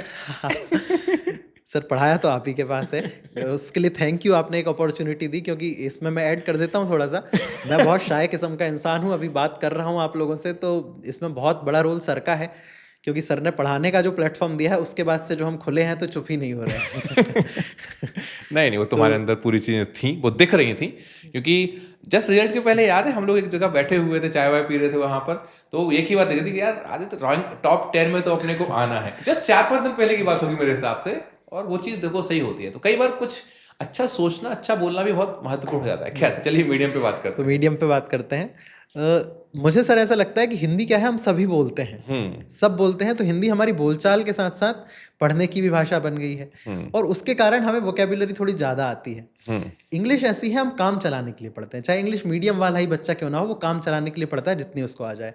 उसमें वो ग्रामर पे ध्यान नहीं देता है, उसमें पढ़ने के लिए जो इम्पोर्टेंट है वो बस उतनी चीज़ करता है। तो जब हम हिंदी में आंसर राइटिंग करते हैं, तो उसको चूंकि ज़्यादा ज्ञान है, लिखना ज़्यादा आता है, तो हम उसको लेंदी बनाते हैं अननेसेसरी, हम ग्रामर पे ज़्यादा ध्यान देते हैं।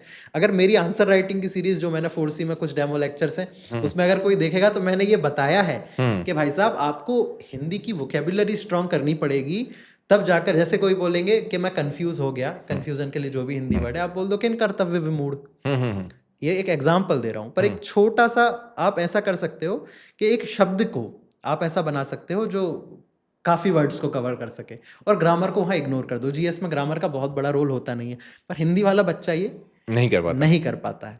और इंग्लिश वाला बच्चा ये है, क्योंकि उसके साथ ये प्लस फैक्टर रहता है, क्योंकि उसको भी बहुत ज़्यादा इंग्लिश आती नहीं है कि ग्रामेटिकली वो सही लिख पाए, तो वो उसको करके ले जाता है। जैसे हम लिखेंगे टुक प्लेस इन 1957, 1857, वो बोलेंगे कि 1857 की, मतलब ये प्रथम वो पूरी लाइन लिखेंगे। तो यहाँ पे एक होता है, आप अच्छी हिंदी की वोकेबुलरी बनाइए, और अगर कोई देखे तो पुराना लेक्चर ज़रूर देखिएगा, कि उसमें मैंने बताया है एक एक तरीके से कि आप कैसे उसको शॉर्ट कर सकते हैं। मैं ये बता दूं, 4C answer writing program Aditya का एक प्रोग्राम है जो अवेलेबल अभी भी है, अभी भी कुछ सेशंस आपको उसके मिल जाएंगे, तो वो जरूर डेमो क्लासेस यूट्यूब पे पड़ी हैं, आप जरूर उनको देखिएगा। कुछ डेमो और आदित्य बस के मैं आप लोगों के लिए ओपन कर दूंगा, ताकि आप लोग एक्चुअल समझ सकें कि आंसर राइटिंग क्या है। डेफिनेटली हमारा लक्ष्य है कि आप लोगों को हम वो सब बता सकें जो महत्वपूर्ण है। कंटिन्यू। दूसरा सर, न्यूज़पेपर की रीडिंग यहाँ बहुत ज़्यादा काम आती है। न्यूज़पेपर हम पढ़ते हैं, या फिर इवन जो हम बुलेटिन्स भी सुनते हैं, जो आपकी फटाफट खबर आती हैं, 25 खबर 1 मिनट में, उसमें आप देखेंगे वो हिंदी बोलते हैं, पर पूरी स्टोरी को जो है वो छोटे से में समेट देते हैं। इस मामले में रवीश कुमार जी हैं, उनको भी सुनो तो आप वो जितनी बड़ी से बड़ी बात है छोटे में उसको समेट देंगे। अगर आप, मतलब ऐसा नहीं है कि कट के किताब लेके बैठ गए, आप दुनिया से भी थोड़ा अपना संवाद बनाइए, जहाँ से आप जो चीज़ उठा सकते हैं उसको उठाइए। तो बस ये लगता है मुझे, मतलब ऐसा कोई ऐसा फ़र्क नहीं पड़ता है हिंदी मीडियम या इंग्लिश मीडियम, बेहतर अभिव्यक्ति दोनों में ही हो सकती है। और बस आपको हिंदी में वो शब्द नहीं पता होते हैं, वो लेखन शैली नहीं पता होती है, ना आपको कोई बताता है कि आप आंसर इस तरीके से लिखें। ग्रामर के पीछे बिल्कुल मत भागिए, आंसर के पीछे भागिए, क्योंकि जीएस में तो मोस्टली आपका आंसर फैक्ट्स कैसे हैं उस पर ही डिपेंड करेगा कि आप आंसर में फैक्ट्स डाल रहे हैं, नहीं डाल रहे हैं, आपको जो प्रॉब्लम है वो आपने सॉल्व कर दी कि नहीं कर दी, जो क्वेश्चन ने आपसे मांगी थी। फिर उतना ज़्यादा फ़र्क नहीं आएगा। इंग्लिश वाला वो कर देता है, हिंदी वाला वो नहीं करता है। ऐसा नहीं है हिंदी मीडियम टॉपर्स नहीं बन रहे हैं, उनमें ये क्वालिटी है तो वो टॉप कर जाते हैं। ये मीडियम से ज़्यादा भाषा शैली पर आपकी क्या पकड़ है? भाषा शैली और अप्रोच, ये बहुत ज़्यादा महत्वपूर्ण हो जाते हैं। यहीं से अगर आप पाठ्यक्रम को कितना महत्व देंगे किसी भी परीक्षा में सफलता के लिए? सिलेबस के बारे में आप क्या सोचते हैं? या PYQ प्लस सिलेबस, हम दोनों के बारे में अगर चर्चा करें तो? क्योंकि मैं सॉरी फिर से बोलूँगा इस बात को, क्योंकि समस्या ये है कि आपका ये इंटरव्यू देखने के बाद में हो सकता है कई बच्चे सिविल सेवा में आने की कोशिश करें। ऐसा ही बहुत सारे बच्चों के साथ में होता है कि वो सिर्फ सफल लोगों के इंटरव्यू देखते हैं और उससे सोचते हैं कि हम आगे बढ़ जाएंगे। उनमें से कुछ आगे बढ़ भी जाते हैं, लेकिन बाकी लोग पीछे रह जाते हैं, क्योंकि वो इंटरव्यू आपकी सफलता के बाद दिखाया गया आपकी पूरी यात्रा का कुछ मिनटों में समेटा हुआ एक पहलू होता है, लेकिन उसके पीछे जो होता है वो बहुत ज़्यादा इंपॉर्टेंट फैक्टर होते हैं। उसी में मैं जानना चाहता हूँ कि अगर कोई अभ्यर्थी तैयारी करने के लिए आता है तो क्या मायने रखता है सिलेबस और आपका PYQ? इस एग्ज़ाम के लिए नहीं सर, किसी भी एग्ज़ाम के लिए पहली चीज़ जो आपको करना चाहिए तैयारी से पहले, इवन जब आप सोचते हैं कि मुझे इस एग्ज़ाम की तैयारी करनी है, तो पहली चीज़ उठाइए उसका सिलेबस। और फिर जब आपने डिसाइड कर लिया कि हाँ this is for me, MPPSC के बारे में बात करेंगे, आपने सिलेबस देख लिया है, उस सिलेबस को आप डिकोड करिए। उसके बाद ही तो आप ये डिसाइड कर पाएंगे कि आपको पढ़ना कहाँ से है, क्या पढ़ना है, कैसे पढ़ना है। तो ये सारी चीज़ आप बिना सिलेबस के कर ही नहीं सकते हैं। तो पहली चीज़, किसी भी चीज़ को स्टार्ट करने से पहले उसका सिलेबस आप देखिए। उसके बाद जब आप MPPSC का सिलेबस को समझ लेते हैं, पहली चीज़ आपको बस पता होनी चाहिए कि ये मेरे सिलेबस में है, ब्रॉडली हिस्ट्री है, पॉलिटी है। तो उसके बाद आप अपनी बुक्स डिसाइड करेंगे कि ये बुक्स से मैंने पढ़ाई चालू की। सपोज़ आपने बोला हिस्ट्री है, बेसिक ज्ञान मुझे चाहिए, मैंने NCERT से मैं स्टार्ट कर देता हूँ। NCERT से आपका स्टार्ट हुआ तो आपको एक ब्रॉड आइडिया हो जाता है। रफली आप 1 हफ्ता 15 दिन भी पढ़ लेते हैं तो आपको हिस्ट्री का आइडिया हो गया। वो समय होता है जब आप PYQ उठाएँगे। PYQ उठाने का सबसे मेन ये है, आप बैटिंग कर रहे हैं, पर आपको पता ही नहीं है कि आपको कितने रन बनाने हैं, कैसे रन बनाने हैं, क्या करना है, तो आपकी बैटिंग करने से कोई फ़ायदा ही नहीं है। वो वाली बात हो जाती है कि आप पढ़ लिया है आपने, अब PYQ आपने देखे ही नहीं है, तो आपको पता नहीं चलेगा कैसे क्वेश्चन आने वाले हैं। तो आपको जैसे ही आपको 15-20 दिन हो जाते हैं, तो आप उस सब्जेक्ट विशेष के PYQ उठाइए। PYQ से अपनी समझ डेवलप कीजिए। उससे आपको सबसे बड़ा जो फ़ायदा होगा, वो आपकी पढ़ाई की अप्रोच में होगा कि किस टॉपिक को मुझे कैसे एड्रेस करना है। हो सकता है कोई एक टॉपिक है जहाँ से केवल और केवल जो आपके 10 मार्कर्स हैं वो बनेंगे। हो सकता है कोई टॉपिक है जहाँ से 10 मार्कर बन ही नहीं सकता है, तो अननेसेसरी क्यों हम अपनी एनर्जी उसमें देंगे। ये एक बहुत बड़ा फैक्टर होता है। तो पहले आप सिलेबस देखिए, उसको अच्छे से समझिए, उसके बाद आप अपनी तैयारी चालू करिए। और जैसे ही कुछ समय होता है तो उस सब्जेक्ट के आप PYQ निकालिए, उसके हिसाब से आप अपने टॉपिक्स डिवाइड कीजिए कि इसमें मुझे थोड़ा-सा ज़्यादा पढ़ना पड़ेगा, इसमें मुझे हाँ, अगर मैं 2 आंसर बना लूँगा ना 10 मार्कर, तो मेरा काम चल जाएगा, इसमें मुझे बहुत ज़्यादा एफर्ट नहीं देना पड़ेगा। और ये मैच्योरिटी जब आप शुरू से स्टार्ट करेंगे ना, तब जाके 1 साल में आ पाएगी। ऐसा नहीं है कि ये over the period of time आ जाएगा। तो ये गलतियाँ हमसे हुई हैं, ये हमने नहीं किया है शायद, इसलिए 19 में कहीं न कहीं पीछे रह गए। उसके बाद ये एनालिसिस करना पड़ा। दूसरा, PYQ से आपको सबसे अच्छा आइडिया मिलता है मॉडल आंसर्स बनाने का। सिलेबस समझ लिया, जब हमने PYQ देख लिया तो हमें पता चल गया है किस टॉपिक से कैसे बनाने हैं। अब आप एक कॉपीज़ बनाइए, कॉपीज़ आपके आंसर राइटिंग फॉर्म में हो तो बेहतर है। मॉडल आंसर्स बना के रख लीजिए कि सपोज़ 1857 की क्रांति आई या फिर कोई मूवमेंट आ गया है, नॉन कोऑपरेशन मूवमेंट, तो सिविल डिसोबीडियंस मूवमेंट भी आ सकता है। तो उसका हम क्या कर लेंगे, एक मॉडल आंसर बना लेंगे। उस मॉडल आंसर को हम हमेशा सहेज के रखेंगे और जब भी हमारे एग्ज़ाम होंगे, हम एग्ज़ाम से पहले उसको देख के चले जाएँगे। इससे सबसे बड़ा फ़ायदा ये होता है कि अगर आपका 50% पेपर जो है, आपका तैयारी में से आ गया है, तो बाकी जो 50% बचा है, जहाँ पे आपको सोचना है, उसके लिए आपको एडिशनल टाइम मिलता है। और 22 का एक ये बहुत बड़ा चैलेंज था कि जो कॉपी थी, उसमें पूरा पेज आया था और उसमें भी मुझे कोई दिक्कत नहीं हुई पेपर कंप्लीट करने में। क्यों? क्योंकि मेरे तो पहले से ही प्रिपेयर्ड रखे हुए हैं मॉडल आंसर्स बहुत ज़्यादा, और वो फिर पाइल अप होते हैं। 19 के रखे हैं, 21 के बन गए, 22 के बन गए, तो ऐसे करके वो और इकट्ठा होते जाते हैं, वो फ़िकते तो नहीं हैं। ये एक होता है। और एक तीसरा, एक और चीज़ मैं ऐड कर देता हूँ, सिलेबस से हट के है, देखी जाएगी एटीट्यूड, कि अपने आप पे भरोसा रखना है कि कुछ भी होगा देखेंगे। बच्चा तो डर जाता है यार, पूरा पेज आ गया, आयोग तो कॉपी भरना देखेगा, होगा देखेंगे, अपने अंदर कैपेसिटी है, पूरा लिख देंगे। तो जो भी चैलेंज आपके सामने आएगा ना, चूँकि आपने इतना पढ़ लिया है, आप राज्य की सबसे बड़ी परीक्षा की तैयारी कर रहे हैं, तो अपने आप में एक कॉन्फिडेंस रखिए कि देखेंगे, है, इतना भी नहीं है कठिन कि अपन कर नहीं सकते, मेहनत ही इसी चीज़ के लिए कर रहे हैं। और जब कोई ऐसी अपॉर्चुनिटी आती है ना जहाँ चीज़ें हट के आती हैं, तो उसको एज अ अपॉर्चुनिटी देखिए कि बाकी की बैंड बच जाएगी, मैं निकल जाऊँगा।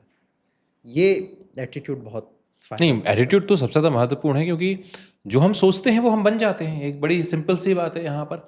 सिनॉप्सिस, जैसे आपने दो एक बहुत बढ़िया चीज़ हमें बता दी, और मैं इसलिए बोल रहा हूँ क्योंकि जब मैं जिज्ञासा प्रोग्राम की बात अगर करूँगा, हम लोगों ने डिस्कस भी किया था, उसमें मैं यही चाहता हूँ कि अगर आपने कल कोई टॉपिक या 3 दिन में आपने कोई टॉपिक पढ़ा है, आप अगले ही पल कम से कम उसकी एक छोटी सी आंसर राइटिंग शुरू कर दें, सोचना शुरू कर दें। बिल्कुल। आप इसका इंतजार ना करें कि आपका एक बार सिलेबस पूरा हो जाएगा फिर आप आंसर राइटिंग करना शुरू करेंगे।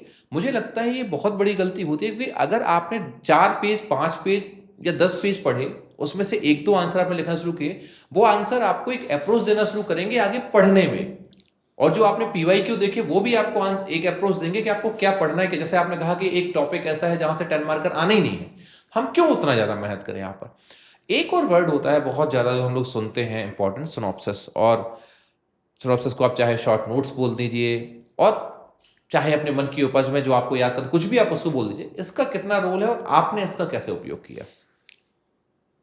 मैं सही बताऊं सर, मैं नोट्स वगैरह नहीं बनाता हूँ। हम्म, नोट्स नहीं बनाता हूँ इन द सेंस, किताबें हैं आपके पास हम्म, और आपका सिलेबस दिया हुआ है, हम्म, तो जब आपके पास वो चीज़ किताब में लिखी हुई है हम्म, तो आपको अननेसेसरी उसको लिखने की आवश्यकता नहीं है। हम्म, लेकिन जब आप सिनॉप्सिस बनाते हैं तो आपने पढ़ लिया है अच्छे से, सिनॉप्सिस में वही चीज़ 2 शब्दों में लिखी हुई है। जब आप वो 2 शब्द देखेंगे ना, तो जो किताब में कहानी आपने पढ़ी है, जो क्लास में आपने कहानी समझी है, वो पूरी आपके दिमाग में चलने लगेगी।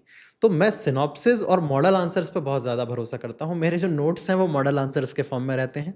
सिनॉप्सिस प्रीलिम्स के लिए काफ़ी यूज़फुल रहती हैं, और जो हम लास्ट में वैल्यू एडिशन करते हैं अपने मेंस के एग्ज़ाम के लिए, उसमें बहुत ज़्यादा हेल्पफुल रहती हैं।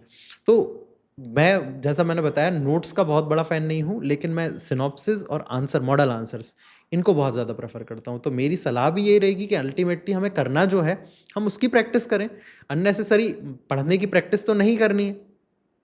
जो हमें एग्ज़ाम में करना है, आंसर राइटिंग करनी है, तो उसमें जो हेल्पफुल होता है, हम उसी फॉर्म में जितनी ज़्यादा से ज़्यादा पढ़ाई करें, अच्छा होगा। तो सिनॉप्सिस बहुत प्रेफ़रेबल चीज़ है, और साथ में मॉडल आंसर्स नहीं, भी। मेरे सामने भी जब बात कर रहे हो ना, आपके वो पेजेस आ रहे हैं, जो आप बिल्कुल पेजेस के आपकी टेबल के ऊपर बगल में, और उस टेबल पे मुझे याद भी है, उस टेबल पे आगे DC लिखा हुआ है, अगर मैं गलत नहीं, कुछ ऐसा लिखा हुआ है, रैंक 1 या DC कुछ आपके टेबल सामने यस सर। लिखा हुआ था, कुछ लिखा हुआ है ना, हाँ सर। ऐसा कुछ लिखा हुआ है। वो चीज़ वहाँ पे, वो पतले पतले बस आपके पेजेस है। मैम आपको बता दूंगा, आज के पेजेस रहते थे इतने, बस वो पेजेस हैं, इनको कैसे समेटा हुआ, उसमें मेल है तो हो सकता है आप शॉर्ट डायग्राम करके आप बना लो। वो बहुत क्रिएटिव चीज़ें थी, बहुत। बहुत ज़्यादा क्रिएटिव चीज़ थी। और मुझे लगता है कि वही जो एक डिफरेंस होता है, वो आपको कभी पहली बार में इंटरव्यू तक ले जाता है, फिर आपको पहली पोस्ट देता है, और फिर आपको अपग्रेड करता है। ये बहुत ज़्यादा महत्वपूर्ण है। करंट अफेयर्स और आंसर राइटिंग, क्योंकि MPPSC में क्या होता है कि जब बच्चा आता है तो एक तो भ्रम में रहता है, मैं तो साफ साफ बोलूँगा भ्रम में रहता है। जो सिलेबस पे हमने बात की, पहले तो जब मुझे याद है, जब मैं शुरुआत की थी, कई बच्चों को प्री के बाद पता चलता था कि पेपर 4 भी होता है। अभी हम पेपर 4 में भी चर्चा करें, एथिक्स नामक सब्जेक्ट भी एक होता है, आपको भी ऐसा पता होगा कि बाद में पता चलता है। तो वो एक ज़माना अलग था, आज चूँकि जागरूक ज़माना है। तो करंट को एक मध्य प्रदेश लोक सेवा आयोग में उतना महत्व नहीं दिया जाता है इन जनरल। इन जनरल में देखा जाऊँ, आपकी नज़र में करंट की क्या वैल्यू है? करंट को सर मैं, एक प्रीलिम्स का तो हम छोड़ देते हैं, अभी मेंस की बात कर मेंस रहे की हैं ही चूंकि, बात करना है आपको। तो 2 पार्ट में मैं डिवाइड करता हूँ। हम्म, एक होता है जो डायरेक्ट क्वेश्चन आते हैं करंट से, हम्म, मात्र 10% रहता है वो। हम्म, और दूसरा होता है जो 90%, जो आपको खुद में वैल्यू एडिशन करने के लिए यूज़ करना है। तो जो 10% रहता है वो बहुत ही ज़्यादा, मतलब एविडेंट रहेगा, या फिर ऐसा रहेगा कि सब जानते हैं। हम्म, सपोज कोई नई योजना आई है, वो भी बहुत फेमस, जैसे Ayushman Bharat, national health mission, ऐसी चीज़ें जो रहेंगी, स्वच्छ भारत मिशन, हम्म, स्टार्टअप इंडिया, अब तो नहीं है करंट, पर करंट में जो भी चले, हम्म, सपोज यूथ पॉलिसी, नई हम्म, यूथ पॉलिसी आई है, नई कोऑपरेटिव पॉलिसी आई है, जो बहुत ही ज़्यादा एविडेंट होते हैं, ये होते हैं आपके 10% में, जो डायरेक्टली आपसे पूछे जा सकते हैं। हम्म, तो इसके लिए कुछ नहीं करना है, जहाँ भी है अपन ने एक बैलेंस बनाना है, एक 10 मार्कर डेवलप करना है, ज़्यादा से ज़्यादा 2 10 मार्कर डेवलप करना है। एक में हम करेंगे पूरा जो टॉपिक है आयुष्मान भारत, उसकी जो डिटेल्स हैं, उसके प्रोविजंस हैं, उसके बेनिफिशियरीज़ हैं, उसके टारगेट्स हैं, और उसमें जो फंड एलोकेशन है फॉर दैट ईयर, इनको सब हेडिंग्स में बना के हम प्रिपेयर करेंगे एक 10 मार्कर। और सेकंड 10 मार्कर का जो पोर्शन है वो ये करेंगे कि इससे क्या क्या बेनिफिट्स होने वाला है और इससे क्या क्या चैलेंजेस होने वाले हैं। अगर इसमें कोई स्पेसिफिक रिपोर्ट आई है किसी कमेटी की तो उसको हम कोट कर सकते हैं। इस तरीके से हमने 2 क्वेश्चन बना लिए। तो जितने भी बहुत ही ज़्यादा एविडेंट टॉपिक हैं जो डायरेक्टली पूछे जा सकते हैं उसको हम करेंगे, पर ये होते हैं मात्र 10%। तो इसीलिए हमें बहुत ज़्यादा इनमें परेशान होने की आवश्यकता नहीं रहती है। बाकी जो बच्चा सोचता है ना कि बाकी करंट हम क्या करें, वो उसके ऊपर है।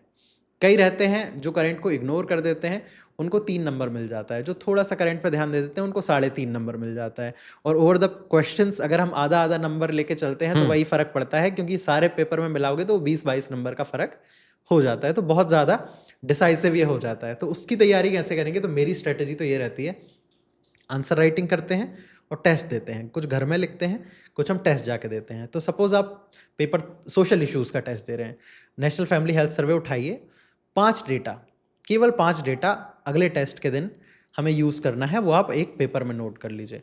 5 योजनाएं, 5 योजनाएं आप उठा लीजिए कि कल कुछ भी आए हम ढूंढ ढूंढ कर, भले ही 2 क्वेश्चन छूट जाएं हमारे, पर ढूंढ ढूंढ कर इनको अपने आंसर्स में डालेंगे।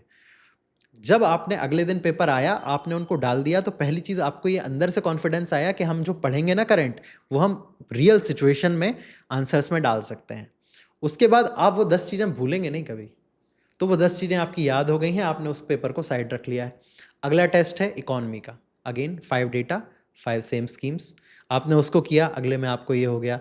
फिर आप अगले पेपर में आए तो आपने वो कर लिया। ऐसे कर करके आपके पास एक बंडल बन जाएगा। उस बंडल को हमेशा अपने साथ रखें और उसमें से 50 to 60% तो आपको याद ही हो जाएगा। तो इस तरीके से अगर आप अप्रोच करेंगे वैल्यू एडिशन के लिए तो आपको बहुत बेनिफिशियल रहेगा। शनै शनै प्रयास जो है वो बहुत ज़्यादा फायदेमंद और यहाँ पर बहुत ज़्यादा होता है। फोकस करना ही नहीं है वैल्यू एडिशन पे। कई बार मैंने देखा है बच्चे पूरा करंट भर देते हैं। ट्रेडिशनल अगर नहीं रहेगा उसमें, आप समझाओगे, सपोज आपने समझाया कि जो इको मतलब आजकल ई व्हीकल्स आ रहे हैं, क्यों आ रहे हैं, ग्रीन एनर्जी को प्रमोट करने के लिए, उसके लिए फेम स्कीम आई है, ठीक है। अब आपने ये जो मेन बेसिक्स है उसको स्किप करके फेम स्कीम लिख के उसको डिफाइन कर दिया। अब व्यक्ति को फेम ही नहीं पता है तो वो क्या करेगा। लेकिन अगर आपने सब लिखा हुआ है कि ये गवर्नमेंट की पॉलिसी है, इसलिए हम ऐसा कर रहे हैं और इसके लिए फेम स्कीम आई है, तो वो उसको भी एक नई जानकारी मिलेगी कि भैया फेम स्कीम कोई चीज़ है जो इसके लिए आई है।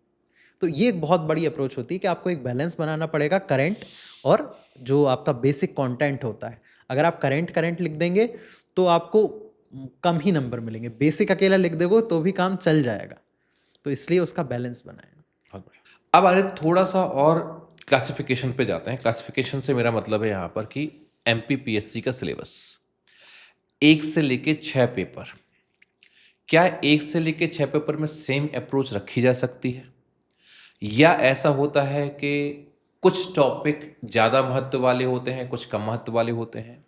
अंतिम 3 पेपर की क्या वैल्यू है इसमें आप थोड़ा सा, क्योंकि पाठ्यक्रम एक बहुत बड़ी चीज़ है, उसको समेटना अगर देखा जाए एक काफ़ी बड़ी चुनौती होती है। तो आपको कहीं लगता है कि हमें कहीं कम ज़्यादा करके बैलेंस कैसे कर सकते हैं इसको? सर ये डिपेंड करता है, पहला ये डिपेंड करता है बच्चे पर। जैसे मेरा हिस्ट्री वीक है तो मैं उसमें कोशिश करूंगा कि मैं स्मार्ट वर्क करके यहाँ से निकलने की कोशिश करूँ, ठीक है। कम से कम एफर्ट में ज़्यादा से ज़्यादा मुझे डिविडेंड मिल जाए उतना मैं करूँगा। और मेरे जो स्ट्रॉन्ग सब्जेक्ट हैं, जहाँ पे मैं, जैसे पेपर 3 जब साइंस आती थी तो वो मेरा काफ़ी स्ट्रॉन्ग हैंड होता था, तो मैं सोचूंगा कि यार 10 नंबर मेरे हिस्ट्री में कम होंगे, 30 नंबर में पेपर 3 में बढ़ा लूँगा, तो फिर भी मुझे 20 नंबर का पोटेंशियल बेनिफिट ही हो रहा है। अगर ऐसी स्ट्रेटेजी आप बना लेते हैं तो वो आपको स्वयं से निर्धारित करनी पड़ेगी। कई लोगों का पेपर 2 स्ट्रांग होगा, कई का पेपर 1 स्ट्रांग होगा। तो पहला तो आप ऐसे एनालिसिस करें। दूसरा, हर पेपर की अलग अप्रोच होती है। अगर आप हिस्ट्री के पैटर्न के आंसर पॉलिटी में लिखेंगे ना तो पॉलिटी वाला नंबर नहीं देगा आपको। अगर आप ज्योग्राफी का पैटर्न कहीं इकोनॉमी में अपनाएंगे तो नंबर नहीं मिलेगा। ये शायद मैंने पहले भी कहा है कि हर का एक ट्रेट रहता है। जैसे ज्योग्राफी में आपके मैप्स होते हैं, इकोनॉमी में आपका डेटा होता है, पॉलिटी में आर्टिकल अमेंडमेंट्स होते हैं, हिस्ट्री में आपकी टाइमलाइन होती है, जो ईयर रहता है, पीरियड, ये बहुत इंपॉर्टेंट रहते हैं। तो आपको उसी अनुसार आंसर लिखना पड़ेगा। उदाहरण के लिए, अगर हिस्ट्री में महात्मा गांधी आते हैं तो आप अलग लिखेंगे, अगर पॉलिटी में आते हैं, पॉलिटिकल थिंकर्स में आते हैं तो आप अलग लिखेंगे, और अगर यही चीज़ एथिक्स में आती है तो आप अलग लिखेंगे। तो ये अप्रोच बेसिक अंडरस्टैंडिंग के साथ बच्चे को डेवलप करनी पड़ेगी कि मेरा दिमाग अलग अलग डिमेंशंस में सोच पाए। तो इस तरीके से हम क्या करेंगे, आप समझ सकते हैं टॉपिक्स को, और वही अप्रोच हमें अपनानी पड़ेगी। सपोज आप हिस्ट्री कर रहे हैं तो आप वही जो टाइमलाइन को है उसको पकड़ के चलिए और उस तरीके से आंसर लिखिए, हिस्टोरिकल फैक्ट्स लिखिए। जब आप पॉलिटी पढ़ रहे हैं तो आप क्या करेंगे, आप आर्टिकल अमेंडमेंट को उठाएंगे और उसके थोड़े एक्सप्लेनेशन में जाएंगे, ठीक है। उसके बैकग्राउंड को हम इग्नोर कर सकते हैं, उसके इतिहास को हम इग्नोर कर सकते हैं। और जब हम एथिक्स में जाएंगे ना तो हमें व्यवहारिकता में आना पड़ता है कि उसके रियल लाइफ कुछ एग्जाम्पल्स हैं कि मतलब जो व्यक्ति ने काम किया है उससे मानव जीवन में क्या परिवर्तन आया है उस एस्पेक्ट में। सपोज सोनू सूद है, उनका एग्जाम्पल हम लेते हैं तो मानव जीवन में क्या परिवर्तन आया, कोविड में क्या किया सब जानते हैं। तो इस एस्पेक्ट में हमें आना पड़ेगा, तो इस तरीके से हमको देखना पड़ेगा और यहाँ से थोड़ा थोड़ा शिफ्ट होता है हर चीज़ में। दूसरा आपको मतलब मैं जो करता हूँ, पूरे 6 पेपर को मैं 2 भागों में डिवाइड करता हूँ। पहला 1 2 3 जहाँ पर जो अपने कोर सब्जेक्ट्स होते हैं उसको देखना पड़ेगा।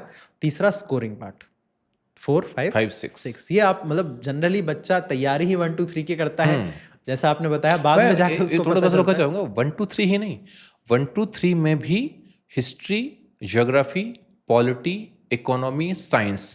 अब यहाँ पर साइंस में आप क्या करते हो, साइंस में आप समझते हो पूरा साइंस, तो आप अपने साइंस में भी वो बात करते हैं फिजिक्स, केमिस्ट्री, बायोलॉजी। तो ये जो अप्रोच है, जब इसको हम देखते हैं तो ये पूरे पाठ्यक्रम का 1500 में से अगर वर्तमान में देखा जाए तो लगभग 480 नंबर का सेक्शन होता है, और रिमेनिंग 920 का सेक्शन है उसमें उस तरीके से लेके नहीं जाते हैं। तो ये जो पेपर 4 5 6 है उसकी वैल्यू बहुत ज्यादा है। हाँ, पर ये शुरुआती दौर है। जब आपको जो सर बता रहे हैं, जब हम तैयारी चालू करते हैं तो हिस्ट्री, पॉलिटी, इकोनॉमी, ये सारी चीज़ आपको शुरू में ही करना रहता है। आप शुरू में उसको कर लीजिए। जब आप ये कर लेंगे ना तो आपका बाकी सब्जेक्ट्स के लिए एक बेस बन जाता है, क्योंकि वो हर कहीं ना कहीं से इंटरलिंक करते हैं। सपोज आपको सोशल इशूज़ पढ़ना है तो आपको इकोनॉमी भी समझनी पड़ेगी, आपको थोड़ी बहुत पॉलिटी भी आनी चाहिए, हिस्टोरिकल बैकग्राउंड भी पता होना चाहिए, तो सोशल इश्यूज़ आप अच्छे से कर पाएंगे एड्रेस। तो जब आप एक बार बेस बना लेते हैं इन सारे सब्जेक्ट्स का, उसके बाद आपको बाकी जो सब्जेक्ट है उनको रिकॉग्नाइज करना पड़ेगा कि भैया मेरा बेस क्लियर हो गया है। अब इसमें मैं बहुत ज़्यादा एफर्ट ना देकर जो मेरे जहाँ से मुझे ज़्यादा मार्क्स मिलेंगे उन पे मैं फोकस करूँ। सपोज नया टॉपिक आया है एंटरप्रेन्योरशिप, इस पे करिए आप। हेल्थ इश्यूज़ का जो टॉपिक है, नई स्वास्थ्य नीति जो है, शिक्षा नीति जो है, इन सब को करिए। पर इनको पढ़ने के लिए आपको बेसिक्स तो करना पड़ेगा कि गवर्नमेंट कैसे पॉलिसी बनाती है, क्या लाती है, कुछ लॉ लाती है, क्या अमेंडमेंट करती है, क्या, ये आपने समझ लिया। अब आपको ये बेहतर ढंग से समझ पाएंगे। पर अब आप इसको अपनी स्ट्रेंथ बनाइए, ज़्यादा से ज़्यादा फोकस कीजिए, ज़्यादा से ज़्यादा डेटा एकत्रित कीजिए, उनके आंसर्स बनाइए और फिर उसके बाद अपनी अप्रोच डिज़ाइन कीजिए। उनको आंसर्स में लिखिए, डेली आंसर लिखिए और उससे अपने आंसर बनाइए। और फोकस करिए पेपर 3 4 5 पे भी इक्वली। एक बार जब आपके बेसिक क्लियर हो गए हैं तो जितना आप 1 2 3 पर करते हैं उतना ही आप 3 4 5 पर कीजिए। 4 5 6 हाँ, 4 5 6 पे कीजिए। और इनफैक्ट मेरे लिए तो मैं खुद का एग्जांपल बता देता हूँ। 2021 में मतलब मैं ये सोचता था कि निबंध में मैं बहुत ज़्यादा मेहनत करूँगा, उससे ज़्यादा समय मैं कहीं और दे दूंगा तो शायद मेरे ज़्यादा मार्क्स आ जाएं। ये बहुत गलत है। अभी मार्क्स तो आए नहीं है, but I am damn sure 22 मतलब 21 में जो मेरे निबंध में नंबर होंगे वो समवेयर अराउंड 50 होंगे या 45 भी हो सकते हैं। और 22 में मैंने तैयारी करी स्पेसिफिकली निबंध के लिए और उसमें लगभग 60 नंबर मैं एक्सपेक्ट कर रहा हूँ कि 60 तो होने चाहिए। तो एक पेपर में 15 मार्क का जंप हो सकता हाँ, है। ये हो सकता है। और टोटल 35 नंबर की लीड है मेरे दोनों मेंस में मिला के, तो बहुत ज़्यादा फर्क नहीं रहता है। और हो सकता है एक ही पेपर ने ये प्रभाव डाल दिया हो कि मेरा जो निबंध का पेपर है वो हुआ। फिर उसके बाद हिंदी काफ़ी ज़्यादा स्कोरिंग होता है। इंग्लिश मीडियम वाले बच्चे डरते हैं, तो डरने की बात ही नहीं है यार, मातृभाषा है हमारी, ठीक है। हम पढ़ते हैं उसको, जो बोलते हैं वही थोड़ा सा पढ़ना है। और चूंकि हम उसको नॉर्मल संवाद में भी यूज़ करते हैं तो हमें समझ में भी बेहतर आती है। लेकिन हमारे दिमाग में एक वो बन जाता है कि यार हम इंग्लिश मीडियम से हैं, हमें करने में दिक्कत होगी। तो मेरी हिंदी काफ़ी अच्छी है। और उस टाइम पे जब मैं एग्जाम्पल्स पढ़ता था तो मुझे तो मुखाग्र याद हो जाते थे। और उससे बेनिफिट ये होता था, कई बार कोई चौपाई हम पढ़ रहे हैं तो वो चौपाई हमने याद कर ली है, वो हम एथिक्स में यूज़ कर देंगे। तो बहुत बेनिफिट होता है सर। ओवरऑल पर्सनैलिटी ही डेवलप करवा देती है आपकी ये पूरी तैयारी। व्यक्तित्व तो बहुत ज़्यादा आवश्यक है, लेकिन पेपर 4 अगर पर्टिकुलर बात करें, चूंकि आपने 24 का भी मेंस दिया है, आपने लेंथीस्ट पेपर हो गया है। हाँ, अगर आज, क्योंकि एक समय आपको केस स्टडी केवल 1 2 करनी पड़ती थी, आज आपको डबल करना है, न्यू टॉपिक आपके सामने रखे हुए हैं। 5 आपका 3 घंटे का समय अब 2 घंटे में आ गया है, और 6 में डायमेंशंस बहुत ज़्यादा ओपन कर दिए गए हैं। तो चूंकि आपने 19 भी देखा है, 20 का सिलेबस भी आपने देखा है, और आप अब 24 के सिलेबस को भी आप देख के आ रहे हो, इसमें आप क्या बच्चों से बोलना चाहोगे कि how to tackle these 3 papers, especially the last 3 papers? जो आपके 4, 5, 6 पेपर हैं उसमें सबसे अच्छी बात तो मतलब चौथे पेपर की पहले हम बात करेंगे। सबसे अच्छी बात है कि एक ही पेपर हुआ है, एक ही एग्ज़ाम हुआ है अभी। तो अभी जो डायरेक्ट टॉपिक्स हैं उनसे क्वेश्चंस आने की बहुत अच्छी गुंजाइश है। तो ये गोल्डन पीरियड है बच्चों के लिए कि जो नए टॉपिक्स ऐड हुए हैं, सपोज एंटरप्रेन्योरशिप ऐड हुआ है और जो एडमिनिस्ट्रेशन मैनेजमेंट में नई चीज़ें आई हैं, ये सब अभी आप उन टॉपिक्स को उठाइए और जो भी आपको सोर्सेज मिलते हैं उनसे ज़्यादा मत पढ़िए, केवल आंसर राइटिंग करिए, आंसर फॉर्मेट बना लीजिए, टॉपिक्स के क्वेश्चन आंसर बनाइए। बस थोड़ी समझ डेवलप होनी चाहिए कि इससे हटके भी कुछ क्वेश्चन आ जाए तो उसको हम कैसे डील कर सकें। जो मैंने बोला देखी जाएगी कि जो बन रहा है वो तो बन रहा है, जो नहीं बन रहा है उसमें फिर बैठ गए कि छोड़ के आ जाएंगे, वो नहीं करना है। इतनी समझ विकसित होनी चाहिए कोई भी चीज़ पढ़ते हुए कि आप क्या करें उसको लिखाएं। सपोज एक एथिक्स में केस स्टडी आई थी, पता नहीं मुझे 22 में आई थी 23 में आई थी, उसमें उन्होंने वो मतलब नर्वस सिस्टम पे पूछ ली थी। 22। अब एथिक्स में अगर नर्वस सिस्टम पे कोई केस स्टडी आ जाए तो उसमें मेडिसिन का भी रोल आ जाता है, उसमें बायोलॉजी का भी रोल आ जाता है, आप कैसे डील करोगे? तो वही चीज़ है ना कि यार पढ़ा तो सब है, यही चीज़ पेपर 3 में पढ़ रखी है, पर पेपर 4 में आ गई तो पसीने आ रहे हैं। अरे क्यों आ रहे हैं भाई? पेपर 3 का लगा दो, ठीक है? सोचने की कैपेबिलिटी तो डेवलप करो कि हम इसको एक दूसरे से लिंक कर सकते हैं। तो ये एक बहुत अच्छी चीज़ है कि केवल पढ़ रहे हैं तो पढ़ने के पर्सपेक्टिव से ना देखें, पढ़ रहे हैं तो अपने आप में अपने व्यक्तित्व में विकास कीजिए कि यार जो भी आएगा देखेंगे। ये एक बहुत बड़ा रहता है। और पेपर 5 का सर सबसे, पेपर 4 का जो मेन है उसमें मैं एग्जाम्पल्स को आज भी उतना ही वो दूंगा, चाहे कुछ हो जाए, आप एग्जाम्पल्स कभी मिस मत कीजिए। हो सकता है आप थ्योरी थोड़ी इधर उधर कर दें, वो चेकर अगर उसको अच्छा नहीं लग रहा होगा और उसको एक अच्छा एग्जाम्पल मिल गया जो उसके मन को भा गया, तो फिर मान लीजिए कि वो जहाँ पे कम नंबर दे रहा होगा ना वो आपको कंपनसेट कर देगा।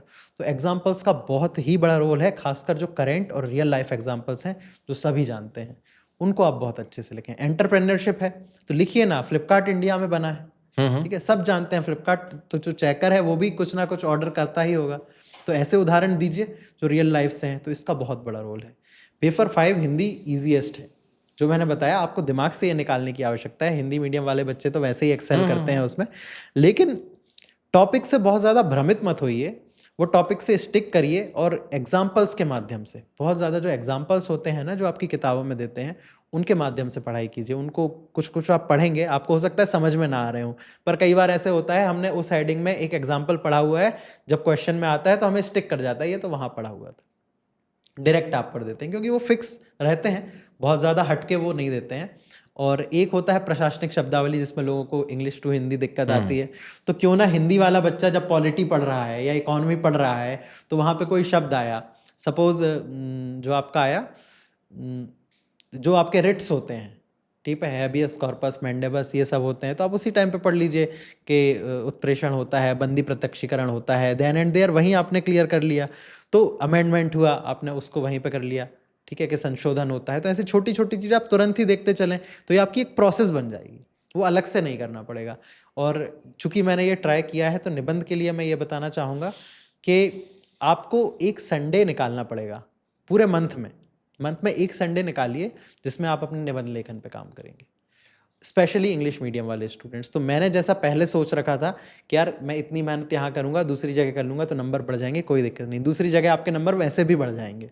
निबंध को फोकस करिए, उसमें बहुत छोटी छोटी चीज़ें होती हैं। मतलब जैसे मैंने बताया कि एक टाइम तो ये आ गया था, मैं मन से बनाने लगा था कोट्स कि एनवायरनमेंट पे आया है तो हाथी बचे ना शेर, पृथ्वी हो गई ढेर तो आप मन से बना सकते हो और उस टाइम पे टाइम भी बहुत रहता है निबंध लिखने के लिए। तो आप ऐसी कुछ चीज़ें डेवलप कीजिए, संवाद लेखन कर दीजिए निबंध में, संवाद लेखन के भाई ये चंद्रयान ऊपर जा रहा है इससे हमें क्या, इस तरीके से आप कुछ बना सकते हैं। कोट्स पढ़िए अच्छे अच्छे, जो पुराने कोट्स हो चुके हैं वो तो अगर याद नहीं आ रहा है, जैसे यत्र नार्यस्तु पूजन्ते रमन्ते तत्र देवता, ये सभी लिखते हैं। अगर कुछ याद नहीं आ रहा है तो लिख दो, जैसे कोई मौसम पे आ गया है तो धरती सुनहरी अंबर नीला हर मौसम रंगीला, सब आपके सामने है, सब आप जानते हो, बस आपका दिमाग चलना चाहिए।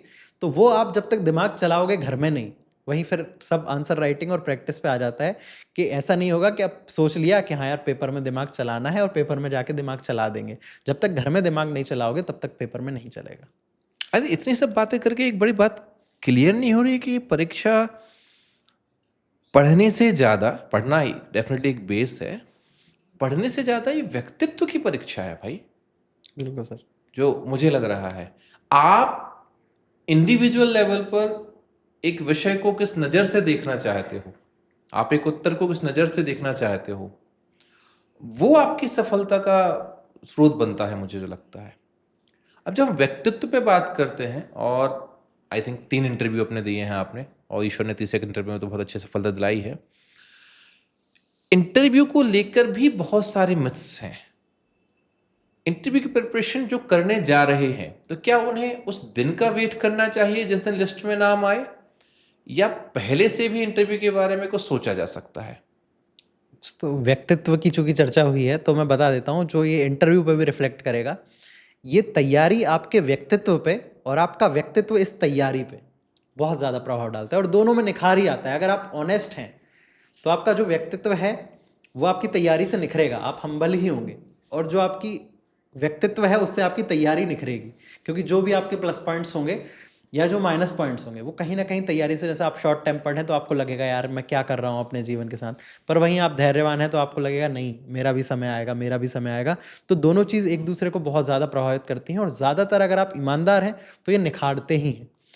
यही चीज़ जो आप पूरी प्रोसेस में करते हैं ना, ये आपके इंटरव्यू में बहुत ज़्यादा हेल्प आती है। मतलब हमने तो, अब चूंकि तीसरा इंटरव्यू था, चौथा भी आने वाला है, ईश्वर की कृपा से अब नहीं जाना पड़ेगा, पर ये हमने प्लास्टिक भी होके देखा है, रटे रटाए उत्तर भी देकर देखे हैं, सब करके देखा है, पर वो काम नहीं आता सर। क्योंकि हमें पता है, हमने ये रट रखा है, हमें जाना है। आप इंटरव्यू प्रेशर में गए, अब आपके दिमाग में चल रहा है, उनने सडनली कोई क्वेश्चन कर दिया, अब आप सोच रहे हैं मैंने क्या रटा था, मुझे क्या आंसर करना है, और वो नहीं हो पाता। उसी टाइम पे आपको स्माइल मेंटेन करनी है, आपको आई कांटेक्ट मेंटेन करना है। आपके दिमाग में चलेगा कि यार मेरा ये जो ड्रेसिंग सेंस है वो इनको पसंद आ रहा है नहीं है। फिर पिछला क्वेश्चन में आपने सॉरी बोल दिया, उसका आंसर पीछे से आपके दिमाग में चलता रहेगा कि अरे यार ये मैंने सॉरी क्यों बोल दिया, ये तो मुझे याद आ रहा है अब, और वो सेम टाइम पे अगला क्वेश्चन आपसे पूछते रहेंगे, तो आपका अगला क्वेश्चन बिगड़ेगा, फिर अगले क्वेश्चन में ये वाला क्वेश्चन ध्यान आएगा। तो ये बहुत सारी चीज़ें होती हैं, इसलिए जब आप तैयारी करते हैं वही आपको सबसे ज़्यादा काम आता है अल्टीमेटली। जो मेरे लिए तो वर्क किया है लास्ट 2 इंटरव्यू में, ऐसा नहीं है बहुत ज़्यादा स्कोर है, 120 130 स्कोर है मेरा। पहले वाले में 120 था, इस बार 130 है। पर जो मेरे लिए काम किया है वो मेरी तैयारी है। जो तैयारी के दौरान मुझे ऐसा लगता है कि मैं और समय के साथ हम्बल ही हुआ हूँ, उस हम्बलनेस ने मुझे मार्क्स दिलाए हैं। दूसरा, जो मेरा कॉन्फिडेंस है कि मेरा फिर एक टाइम पे ये सोचना हो गया था कि सभी व्यक्ति को हर टाइम पे हर चीज़ नहीं बन सकती, चाहे वो कितना ही बड़ा सूरमा हो। तो आप बस वेट करिए, आप सॉरी बोलिए, कोई इशू नहीं है, आप सॉरी बोलते चलिए। पर सॉरी बोलने के तरीके होते हैं, आप हम्बलनेस से सॉरी बोल देंगे। कई बार होता है कि सॉरी ऐसे बोल रहे हो कि यार ये तो डरा हुआ है। कई बार आप सॉरी बोलते हो तो सुन के लगता है कि नहीं यार, सॉरी भी अच्छे से बोला है, मतलब ये भी एक तरीका होता है, ठीक है। तो मेरे सॉरी हो जाते थे, 21 वाले इंटरव्यू में तो काफ़ी ज़्यादा सॉरी थे, पर उसके बाद भी ठीक ठाक नंबर उन्होंने दे दिए। 23 में ऐसा कोई इशू नहीं था, 22 में ऐसा कोई इशू नहीं था हालांकि। पर ये रहता है, आपका एटीट्यूड जो डेवलप हो रहा है और आपकी जो ओरिजिनलिटी है वो ही रिफ्लेक्ट करेगी। और आपने जो पढ़ा हुआ है, जितना आप पढ़ेंगे उतना आप कॉन्फिडेंट रहेंगे, और जितना आप कॉन्फिडेंट रहेंगे तो आपको 1-2 सॉरी से फ़र्क नहीं पड़ेगा। थोड़ा वेट कीजिए, 1 सॉरी 2 सॉरी, कभी तो मेरा मौका आएगा। एक मौका आएगा जहाँ पूरा संवाद चल जाएगा आपका, पूरा का पूरा संवाद वहीं चल जाएगा। मैं आपको एक क्वेश्चन बता देता हूँ, 2022 का क्वेश्चन है। मैं कोऑपरेटिव इंस्पेक्टर सिलेक्टेड था। मुझसे ये पूछा गया था कि मध्य प्रदेश में कोऑपरेटिव मूवमेंट का स्टार्टिंग कब हुई थी, और ये क्वेश्चन मुझसे नहीं बना था। ये एक क्वेश्चन था जिसमें मैंने सॉरी बोला था, पर मैं इसमें घबराया नहीं, जबकि ये क्वेश्चन ऐसा, यार मैं तो मतलब इसी डिपार्टमेंट का हूँ, मुझसे ये नहीं बन रहा है, मैं कैसे आगे का इंटरव्यू दूंगा। और फिर मुझे याद भी आ रही थी चीज़ें कि हाँ ये है, पर नहीं, आपको आगे फोकस करना है। अगला क्वेश्चन आया, मेरे डोमेन का था, बायोटेक का था। उसमें मैंने आंसर ऐसे दिए हैं कि फिर पूरा इंटरव्यू ही मेरा बायोटेक पे चला है। चूंकि आप अगर आंसर निरंतर करते जाते हो तो व्यक्ति को भी इंटरेस्ट आता है कि यार बायोटेक में इसको जानता है, और पूछो और पूछो। फिर उन्होंने पूछा कि प्रशासन में आप अपना स्पेसिफिक बताइए जो बायोटेक से होना चाहिए, ठीक है, और आपकी क्या थीम है प्रशासन को लेके, आप आ रहे हो ये मत बताना समाज सेवा करने आ रहे हैं, आइए हम कुछ आपका विजन जानना चाहते हैं, आपकी पढ़ाई को लेकर, आपने जो अभी तक अर्जित किया है, आपने कुछ एक्सपीरियंस है। तो बहुत सारे डोमेन्स खुलते हैं अगर आप बात करना चालू कर दो। पर वो सॉरी से नहीं डरना चाहिए कि यार हम तो सॉरी बोल रहे हैं फिर उसी के बारे में सोच रहे हैं। वो आपको मतलब कुछ करेगा तो नहीं, आपका कॉन्फिडेंस ही लूज़ करवाएगा। तो ये एक चीज़ है। बाकी आपकी जो पढ़ाई है, जो आप इस दौरान करते हो, वही आपकी तैयारी है इंटरव्यू की। अपनी ओरिजिनलिटी मेंटेन कर लीजिए। इंटरव्यू में मॉक और ग्रुप डिस्कशन, बड़ा सीधा सवाल है, क्या महत्वपूर्ण है? Group discussion. ग्रुप डिस्कशन ये महत्वपूर्ण है आपका। बिल्कुल। और ग्रुप डिस्कशन में भी यदि आप देखें तो हमें क्या इस बात से डरना चाहिए कि वहाँ हमसे वो पॉलिटिकल क्वेश्चन पूछ सकते हैं, हमारे ग्रेजुएशन से क्वेश्चन पूछ सकते हैं, यहाँ से जो एक क्वेश्चन इंटरव्यू में अपन देखते हैं कि बहुत सारे बच्चों के मन में डाउट्स होते हैं, क्या वो डर कहीं होना चाहिए? क्योंकि इंटरव्यू मतलब ओपन बुक, वो किसी भी पेज से कहीं भी उठा के कुछ भी आपसे पूछ सकते हैं। तो अपने दिमाग को कैसे कंट्रोल करते हैं कि नहीं भाई यहाँ से आएगा तो मैं देख लूंगा? सर मेरा मतलब जैसे अपन सोचते हैं कि आपको पता चल गया कि यार मेरे इंटरव्यू से क्वेश्चन बन जाएंगे, मैंने तो कुछ पढ़ा ही नहीं है, तो इसको इस तरह सोचने की वजह आप ये मानिए ना यार, मुझे तो पता चल गया कि मेरे ग्रेजुएशन से क्वेश्चन होने ही वाले हैं। अब जब आपको पता है तो आपको क्लैरिटी है कि आपने एक चीज़ तो सॉर्ट कर दी है कि यहाँ से तो प्रश्न होगा ही। सपोज किसी की अच्छी हॉबी है, किसी ने डाल दिया समाज सेवा, तो उसको पता है कि समाज सेवा से तो प्रश्न होना ही है। अगर उसको पता है कि वो किसी जॉब में है तो उसको पता है जॉब से तो प्रश्न होना ही है। तो जब पता चल गया तो पॉजिटिव ले लो ना, कि अब हमें पता है, हमें इधर उधर नहीं भटकना है, उसकी तैयारी कर लो अच्छे से। ये तो सर मैं इसको as a challenge, as a positive ही लेता हूँ। और शायद हमारी बात भी हुई है इस बात पे 1-2 बार, तो मैंने यही बोला कि सर ये तो अच्छी चीज़ है कि वो इससे प्रश्न पूछें। और मेरे दोनों इंटरव्यू में ऐसा हुआ है कि जैसा इंटरव्यू मैं चाहता हूँ, जिस डोमेन से मैं इंटरव्यू चाहता हूँ, उससे क्वेश्चन होते हैं। क्योंकि और ऐसा नहीं है कि चूंकि मैं पढ़ चुका हूँ, वो चीज़ मैंने अच्छे से रेडी की है, इसलिए मुझे ऐसा लगता है। अगर कोई और रहेगा तो वो बोलेगा यार ज़्यादा डीप में पूछ लिया तो मुझसे नहीं बना, और वही चीज़ वो पढ़ के चले जाएंगे तो यार आपके सामने तो है, डेफ तो कम से कम तैयार करना पड़ेगा। बिल्कुल, अंत में आप छोटे-छोटे प्रश्न करेंगे। मैनिफेस्टेशन में यकीन रखते हो? बिल्कुल सर, डेफ़िनेटली। मतलब आपको सोचना तो पड़ेगा। मतलब मैं तो ये बता रहा हूँ कि एक स्टोरी है, मैं क्या आपके घरवालों को भी भरोसा रखना पड़ेगा। मेरे पिताजी ने मेरा कोऑपरेटिव इंस्पेक्टर में जब चयन हुआ था, तो मैं तो बड़ा शॉक हो रहा था कि यार पीएससी निकाली है लड़के ने, कुछ खुश तो होना चाहिए। उनका बड़ा आइस कोल्ड वो था कि भैया हमने ये तो तुमसे नहीं बोला था। उनने आस-पड़ोस में किसी को मिठाई तक नहीं खिलाई, उनने किसी से शेयर नहीं किया कि हमारा बच्चा हो गया है। और मैं घर जाके बड़ा गुस्सा भी हुआ था कि आप लोग क्या कर रहे हो, मतलब देखो लोग कितना वो करते हैं। उन्होंने बोला हमने तो ये बोला ही नहीं था, ये तो तुम अपनी मर्जी से बन गए हो, ठीक है, हमने जो बोला था वो कर दोगे, उस दिन खूब करेंगे। तो आज बड़े खुश हैं, आज हो रहा है सारा हंगामा। और बस तो ये एक है कि मैनिफेस्टेशंस आपको करना पड़ेगा, आपके परिवार का साथ रहेगा उसमें, और उनका सपना कहीं ना कहीं रहेगा तो आपके सपने को बहुत ज़्यादा ताकत मिलती है। ये एक चीज़ है, तो आपको विश तो करना पड़ेगा। और जब प्रकृति है इतनी बड़ी है सर, क्या नहीं देती है किसी को, तो मतलब पूरी दुनिया ही मिल जाती है। आज एलन मस्क को क्या नहीं मिला है, तो जब इतना कुछ है मांगने के लिए तो मांगो ना। बिल्कुल, वही मैं प्रकृति से मांगना एक बहुत ज़रूरी है। सोशल मीडिया खतरनाक या सहायक? सर मेरे लिए तो सहायक है। मतलब मैं तो अपनी ही स्टोरी बताऊंगा, मैं तो मीम का भी बहुत बड़ा फ़ैन हूँ। पर वही चीज़ है जो आपके अंदर ठहराव, आपके जो कंट्रोल ओवर योर सेंसेस, ये सारी चीज़ें हैं, ये काम आनी चाहिए। जनरली ये सब डायवर्जन ही है, सबके लिए डायवर्जन है, मैं तो यही कहूँगा। पर अगर आप उसको यूज़ करते हैं तो आप बेनिफिट, जैसे मेरी, अगर आप अभी इंस्टा पे देखेंगे तो आपको आज़ादी का अमृत महोत्सव मिलेगा, मध्य प्रदेश का जनसंपर्क मिलेगा, माई-gov.in मिलेगा, पीआईबी मिल जाएगा, माननीय प्रधानमंत्री जी मिल जाएंगे, हमारे सीएम साहब मिल जाएंगे, सारी चीज, इवन आपको लीडर ऑफ अपोजिशन भी मिल जाएंगे। सबको मैं लगभग फॉलो करता हूँ। अब जब आप इतनी चीजें फॉलो करते हो ना, तो आपके फीड्स में जो चीजें आनी चाहिए जिससे आपको फन मिलेगा वो नहीं आती हैं। फिर जो चीजें आती हैं वही फन बन जाती हैं आपके लिए, कि अब योजनाएं आ रही हैं। और चूंकि मैं शिक्षा से भी जुड़ा हुआ हूँ, तो मुझे कोई एक योजना मिल गई आज़ादी के अमृत महोत्सव पे, मतलब एक फैक्ट मिल गया हिस्टोरिकल, तो मैंने उसको काटा, मैंने उसको अपने कोचिंग ग्रुप में शेयर कर दिया, तो सामने वाले को भी पता चला और मेरे लिए तो वो हो ही गया। तो इस तरीके से आप कट कर सकते हैं कि उसको अपनी स्ट्रेंथ बना लीजिए। क्योंकि या तो आप इतने सेल्फ कंट्रोल होना कि आप उसको छोड़ सको, नहीं छोड़ पा रहे हो तो स्ट्रेंथ बना लो। और समय समय पर यूज भी कर लीजिए, कोई दिक्कत नहीं है। आयत एक उम्र होती है, एक उम्र का तकाजा होता है। हमारे जीवन में लोग आते हैं जाते हैं, और अनडाउटेडली हर एक युवा के जीवन में उनके आसपास लोगों के आने जाने से फर्क पड़ता है। जब एक अभ्यर्थी अपनी युवावस्था से गुजर रहा है, कई ऐसी बातें होती हैं जिनको हम अगर डिफाइन ना भी करें तो भी समझ में आती हैं, जो भटकाती हैं। आपको क्या लगता है कि जीवन में यदि आपके कोई साथ है तो वो आपके लिए एक सपोर्ट है या आपके लिए एक डेविएशन है? सर ये डिपेंड करता है आपके साथ कौन है, आपकी चॉइसेस कैसी हैं। अगर हम पार्टनर की बात करें तो रियल पार्टनर तो सर वो होते हैं जो आपको हर तरीके से, चाहे स्पिरिचुअली हो, चाहे करियर वाइज हो, चाहे मोटिवेशन के तरीके से हो, कुछ भी तरीके से हो, वो आपको अपलिफ्ट ही करते हैं।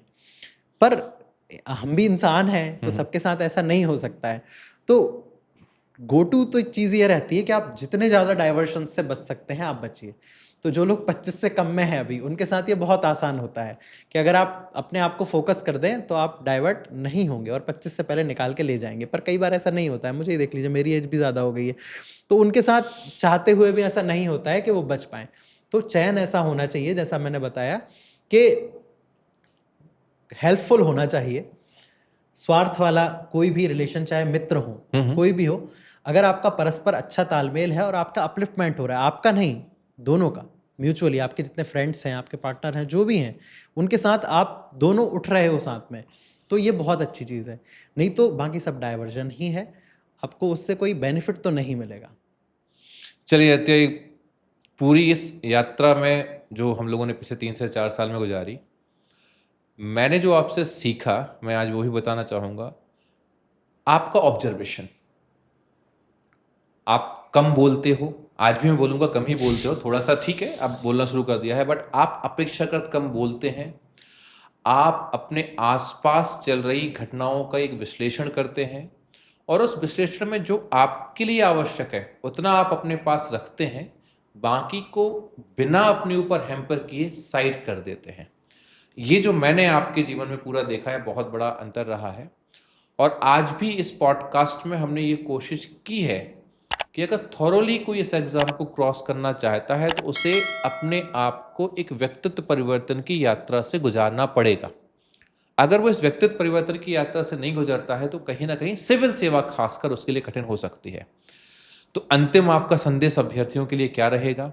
हमारे इस जिज्ञासा पॉडकास्ट जो हमारा प्रोग्राम है उसमें हमारा एक ही लक्ष्य है कि neither it would be emotional और promotional, it would be informational only.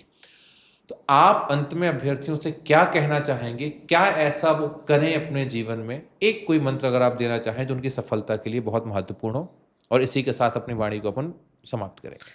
तो मेरा फाइनल संदेश तो यही रहेगा कि आप अपने आप पे बस ट्रस्ट कीजिए, एक कॉन्फिडेंस रखिए, और अगर आप अपनी तैयारी को बस ईमानदारी से करते हैं, ठीक है, बाकी गतिविधियां तो अपने आपको नहीं करनी पड़ेगी कट, वो ऑटोमेटिकली ही होंगी।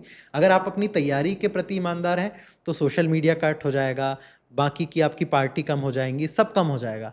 बस आप अपने गोल के प्रति बहुत ज़्यादा ईमानदार रहिए, उस प्रोसेस में रहिए, जो आपको करना है उस प्रोसेस में बने रहिए, आपको कहीं और भटकाव होगा ही नहीं। और जो चीज़ें आएंगी ना, अगर आप अपने मतलब उसके प्रति, हम चूंकि दिन रात सोचते हैं हमने गोल के प्रति, तो जो चीज़ें आपके गोल को के प्रति आगे ले जाएंगी ना, वो आपसे जुड़ती चली जाएंगी, अपने आप वो चीज़ें आएंगी, आपसे जुड़ेंगी, वो भी आगे जाएंगी, आप भी आगे जाएंगे। लेकिन अगर आप गोल को प्राइमरी की जगह सेकेंडरी भी बना देते हैं, जैसा हमने कहा कि 80% से 100% से हम कितने 50% पे आ जाते हैं, तो फिर हमारे साथ दिक्कतें हो सकती हैं। तो पहला चीज़ तो आप अपने आप पर कॉन्फिडेंस रखिए, ट्रस्ट करिए और प्रोसेस पर ट्रस्ट कीजिए कि अगर हम इस लाइन से जा रहे हैं तो यही हमें ठिकाने लगा देगी। दूसरा मेरा मूल मंत्र है जो मैं फॉलो करता हूँ, देखी जाएगी, कि डरना नहीं है, कुछ भी हो जाए, कैसी भी स्थिति आ जाए। मतलब मेरे तो स्टूडेंट्स भी हैं, अब तो शायद वो भी बोल सकते हैं कि बहुत ही डिमोटिवेटिंग समय रहा है जिससे हम लोग गुजरे हैं, इतना टाइम हो गया, सब हो गया, पर कभी शायद सर भी इस चीज़ को बता सकते हैं कि कभी सर ने मेरे चेहरे पे शिकन नहीं देखी होगी। नहीं देखा, नहीं देखा। 19 का टाइम मेरे लिए बहुत ही ज़्यादा खतरनाक था, पर वो मेरे सिवा किसी को नहीं पता था। तो उस दिन भी मेरा ये संकल्प था कि आज तो नहीं रोऊंगा, रोऊंगा उसी दिन जिस दिन हो जाएगा। रोया तो उस दिन भी नहीं पर ये रहता है कि आप ट्रस्ट कीजिए खुद पे कि कितनी भी विकट परिस्थिति आ जाए, पेपर में कुछ भी आ जाए, इसको तो निकाल के ले जाएंगे, क्योंकि मेहनत कर रहे हैं, मेहनत इसी दिन के लिए कर रहे हैं। यही मेरा लास्ट संदेश रहेगा। थैंक यू आयत, आपने पूरा समय दिया, और सबसे बड़ी बात है ये मेरा सौभाग्य रहा। नहीं सर, ये तो हमारा प्लेजर है। चश्मदीद गवाह रहा हूँ। मैंने इस पौधे को एक वृक्ष बनते हुए देखा है, और अब मैं ये जानता हूँ ये वृक्ष जो फल देगा इस पूरे समाज को वो बहुत अतुलनीय होगा। मुझे पूरा भरोसा है एक बेहतरीन अधिकारी बनने जा रहे हैं। ये मैं शायद इसलिए नहीं बोल रहा हूँ कि आपसे जुड़ा हुआ हूँ, बट मैं ये जानता हूँ कि लोगों को जो पढ़ा जाता है, और मैंने आपको पढ़ के देखा है, बेहतरीन अधिकारी बनने वाले हैं। बहुत बहुत आपको शुभकामनाएं, और आगे इस राज्य में कहीं ना कहीं एक ऐसा नाम आएगा, किसी न किसी जगह पर विश्वास करता हूं कि दोबारा लोग आपको जानेंगे कि भाई आदित्य नारायण तिवारी एक अधिकारी आए थे, उन्होंने ये परिवर्तन किया है। मुझे पूरा भरोसा है। Thank you so much. जिज्ञासा के इस पहले पॉडकास्ट में जुड़ने के लिए आप सभी का धन्यवाद। ऐसे ही कुछ लोगों की यात्राएं मैं आपके साथ आगे भी शेयर करने जा रहा हूं। ये वो लोग होंगे जिन्हों को कहीं ना कहीं जीवन में बहुत बड़ी चुनौतियां दी हैं और उन्होंने चुनौतियों को पार करके यहाँ तक आए। आपको हमारा ये प्रयास कैसा लगा, आप हमें कमेंट में ज़रूर बताएं। और अगर आज आपने कुछ सीखा है तो उसे गांठ बांधें, क्योंकि बहुत बड़ी बात नहीं है। हम और आदित्य भी कभी ऐसी चर्चा किया करते थे कि रैंक 1 आएगा, रैंक 2 आएगा या टॉप 10 में आएगा, डिप्टी कलेक्टर बनेंगे। लंबे डिस्कशंस हमारे हुए हैं इंटरव्यू को लेके हर जगह पर, और प्रकृति ने हमें वो दिया है जो हमें चाहा है। तो आप भी वो बन सकते हैं जो आज आदित्य हैं, बस आपको खुद पे भरोसा रखना पड़ेगा। उम्मीद करते हैं आगे आने वाले पॉडकास्ट आपके लिए बहुत सहायक होगा। अपना ध्यान रखें। जय हिंद, जय भारत।